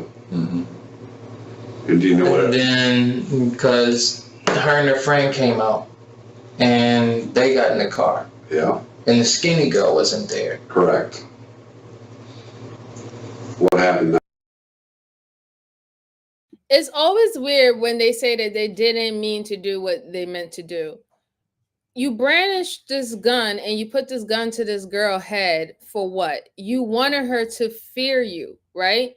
You wanted her to fear you, and you wanted her to comply with whatever you wanted from her at that particular time. You say that you didn't want to hurt her. I guess when they say I didn't want to hurt her, that's his way of saying I didn't want to unalive her. But you did want to hurt her because you wanted her to do something that she didn't want to do willingly, right? Like, why do they never look at it in that way? You wanted to hurt her because if she didn't want to be with you and she didn't want to get out the car, but you had to force her out the car physically, and you also had to use a gun and put it to her head to make her be fearful of her life, to do something that you want her to do. Why do you not consider that as hurting her either? I've always find that quite strange. But let's go on. No. After I ran to the back, You come back to the car. What's going through your head when you're coming back to the car? I came back to the car. Yep. What happened? I just never expect me to do some shit like that. Yeah. That's what we've heard. All right. So what's going through your mind as you're coming back up to that car? The anger, jealousy thing kind of getting the best I of you? was so mad. I was just so mad. Were you more mad at her, mad at that guy? Who were you mad at the most? What'd you say?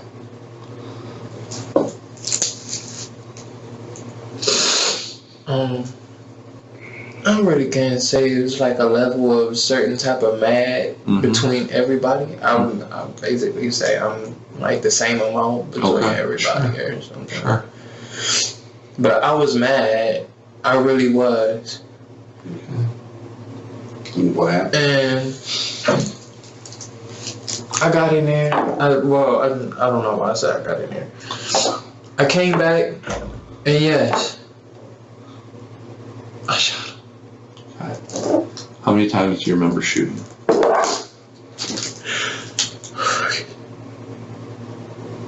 I shot him.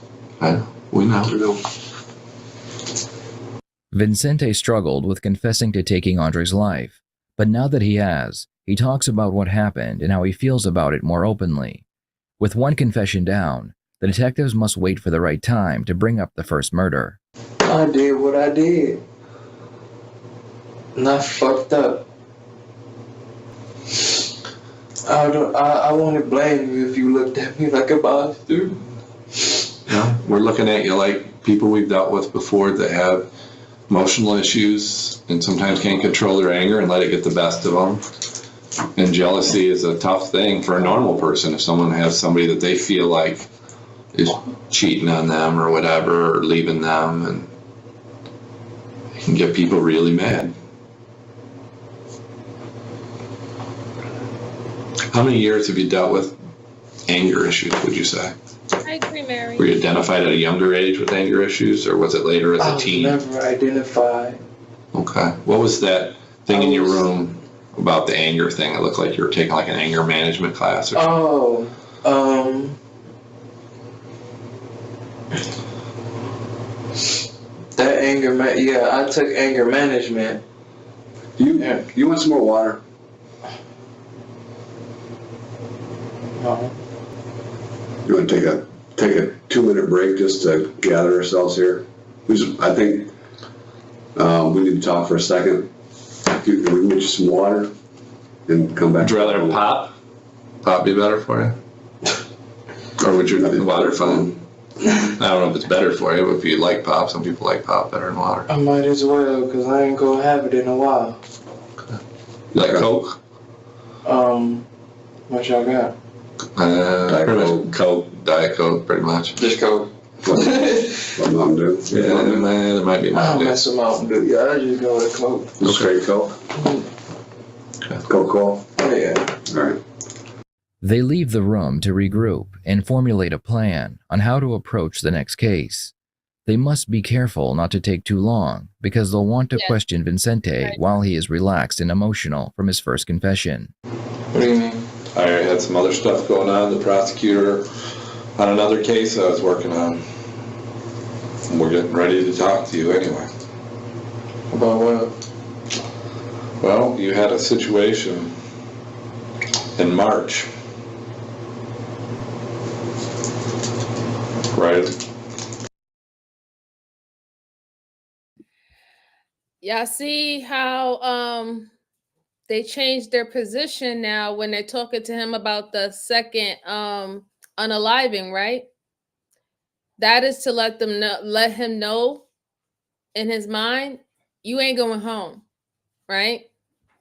You're not going home now. That's what that whole barricading him in, like one is in front of him, the other one's in the side of him. You no longer have that easy access to the door, but you can still look at it. Is to let him know that you're not going home. So don't even think that this interview is we're going to let you go home after this. Right after you went to court for your situation over there on Lincoln Street.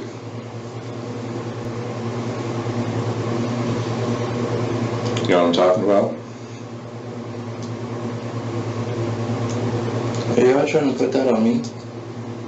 I'm not trying to put anything on you, but listen, okay? A lot of things have come to light in the last few months. Like a lot of times when things happen in areas and people get themselves in situations and other people come forward, and it's just how things work, okay? And like I remember when we talked about earlier about the bullets and how they have microscopic things on them, little tiny grooves, and they can say what gun a bullet came from. But do you remember what her nickname was around the neighborhood there that some people called her? Do you ever remember anybody calling her the bird lady? So one time she used to walk around with a bird on her shoulder. Yeah, I remember she had birds, yeah. She had a bit of a drinking problem. I didn't know her that well. Okay. I know, your friend stayed there. I know all about that. Yeah. Okay.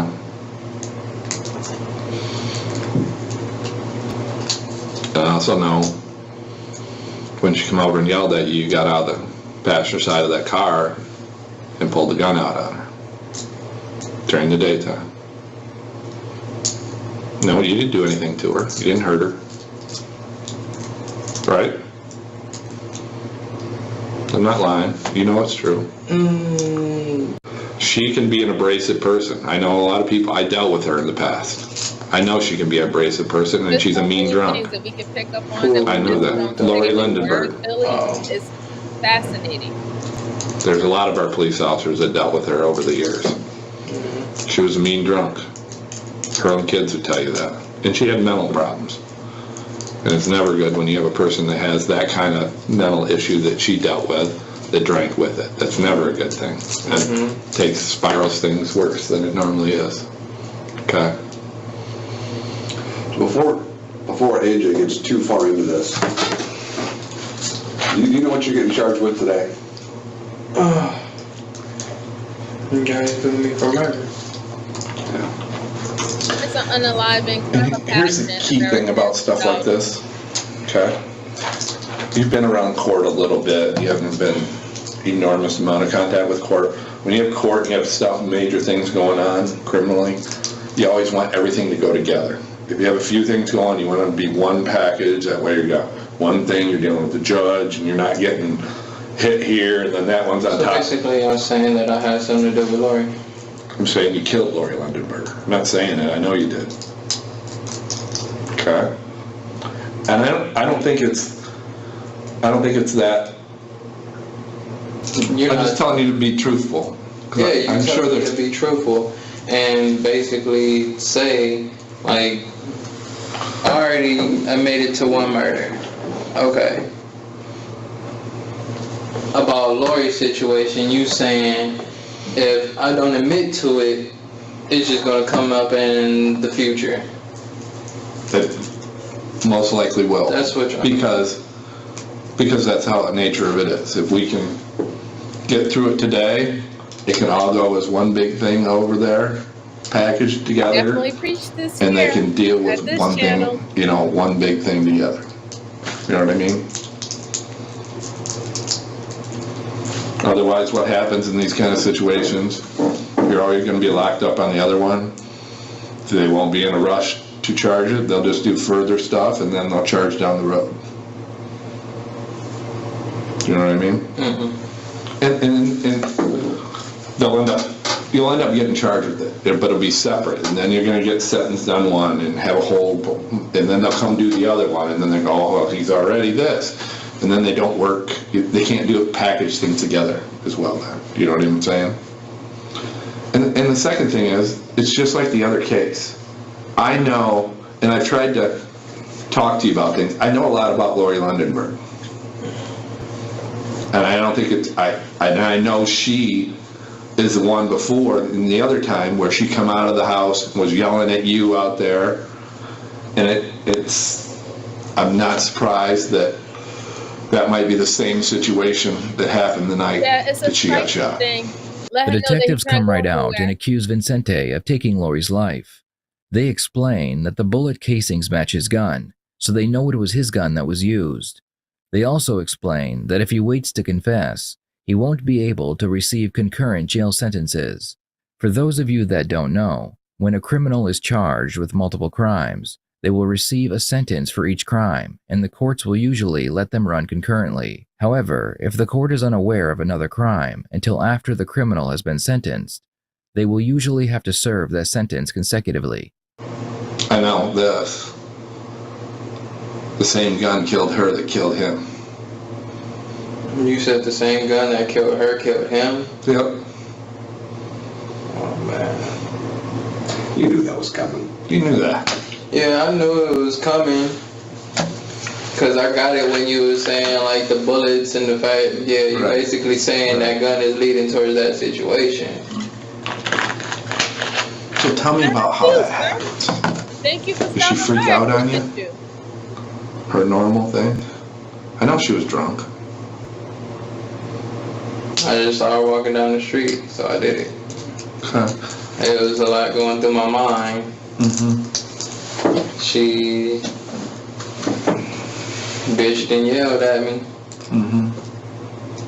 And I was at the point where it was just like, I'm already going through a lot.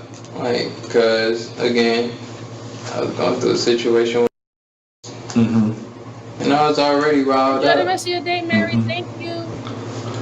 What did I've heard through people that I've talked to that you were upset about? You had court earlier that month, correct? What do you mean? You had court on that case with Lori Lundenberg earlier that month, correct?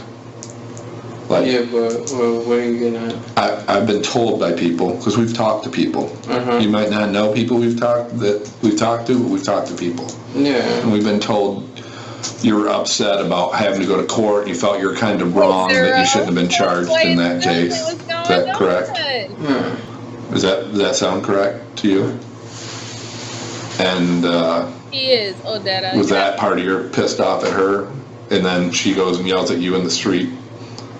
Was your court date before you got in that convocation in the street, or was it after that?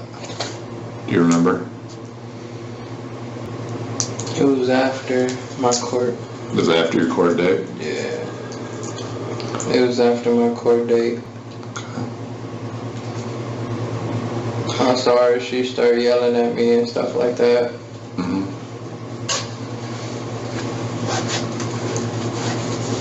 I don't know what it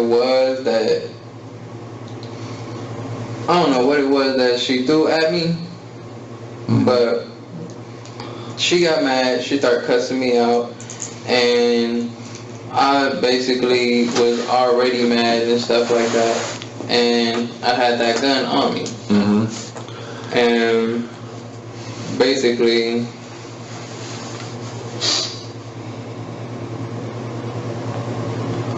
So you're talking about the time on the sidewalk when you shoot her that she threw something at you, is that what you're saying?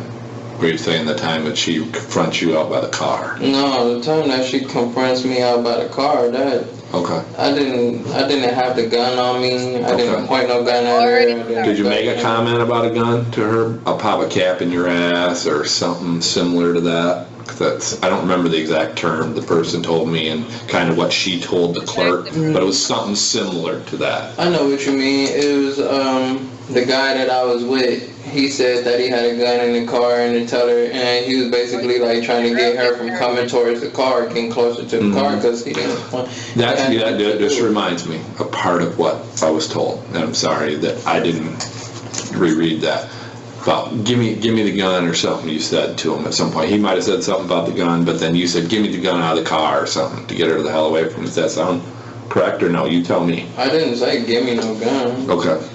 He just told her like get away from the car because I got a gun. I'll shoot you. Okay. Like, and then we drove off. Like I didn't tell her that I had a gun. I didn't. If my memory's correct, it was like a Grand Prix or something. Does that sound right?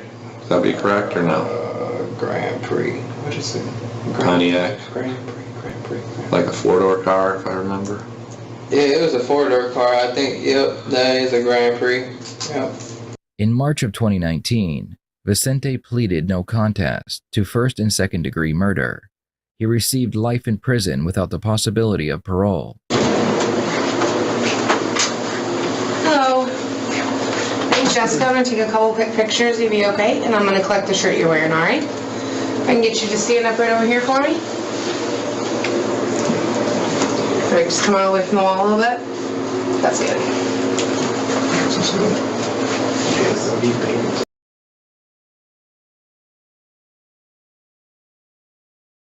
All right, I had enough of him.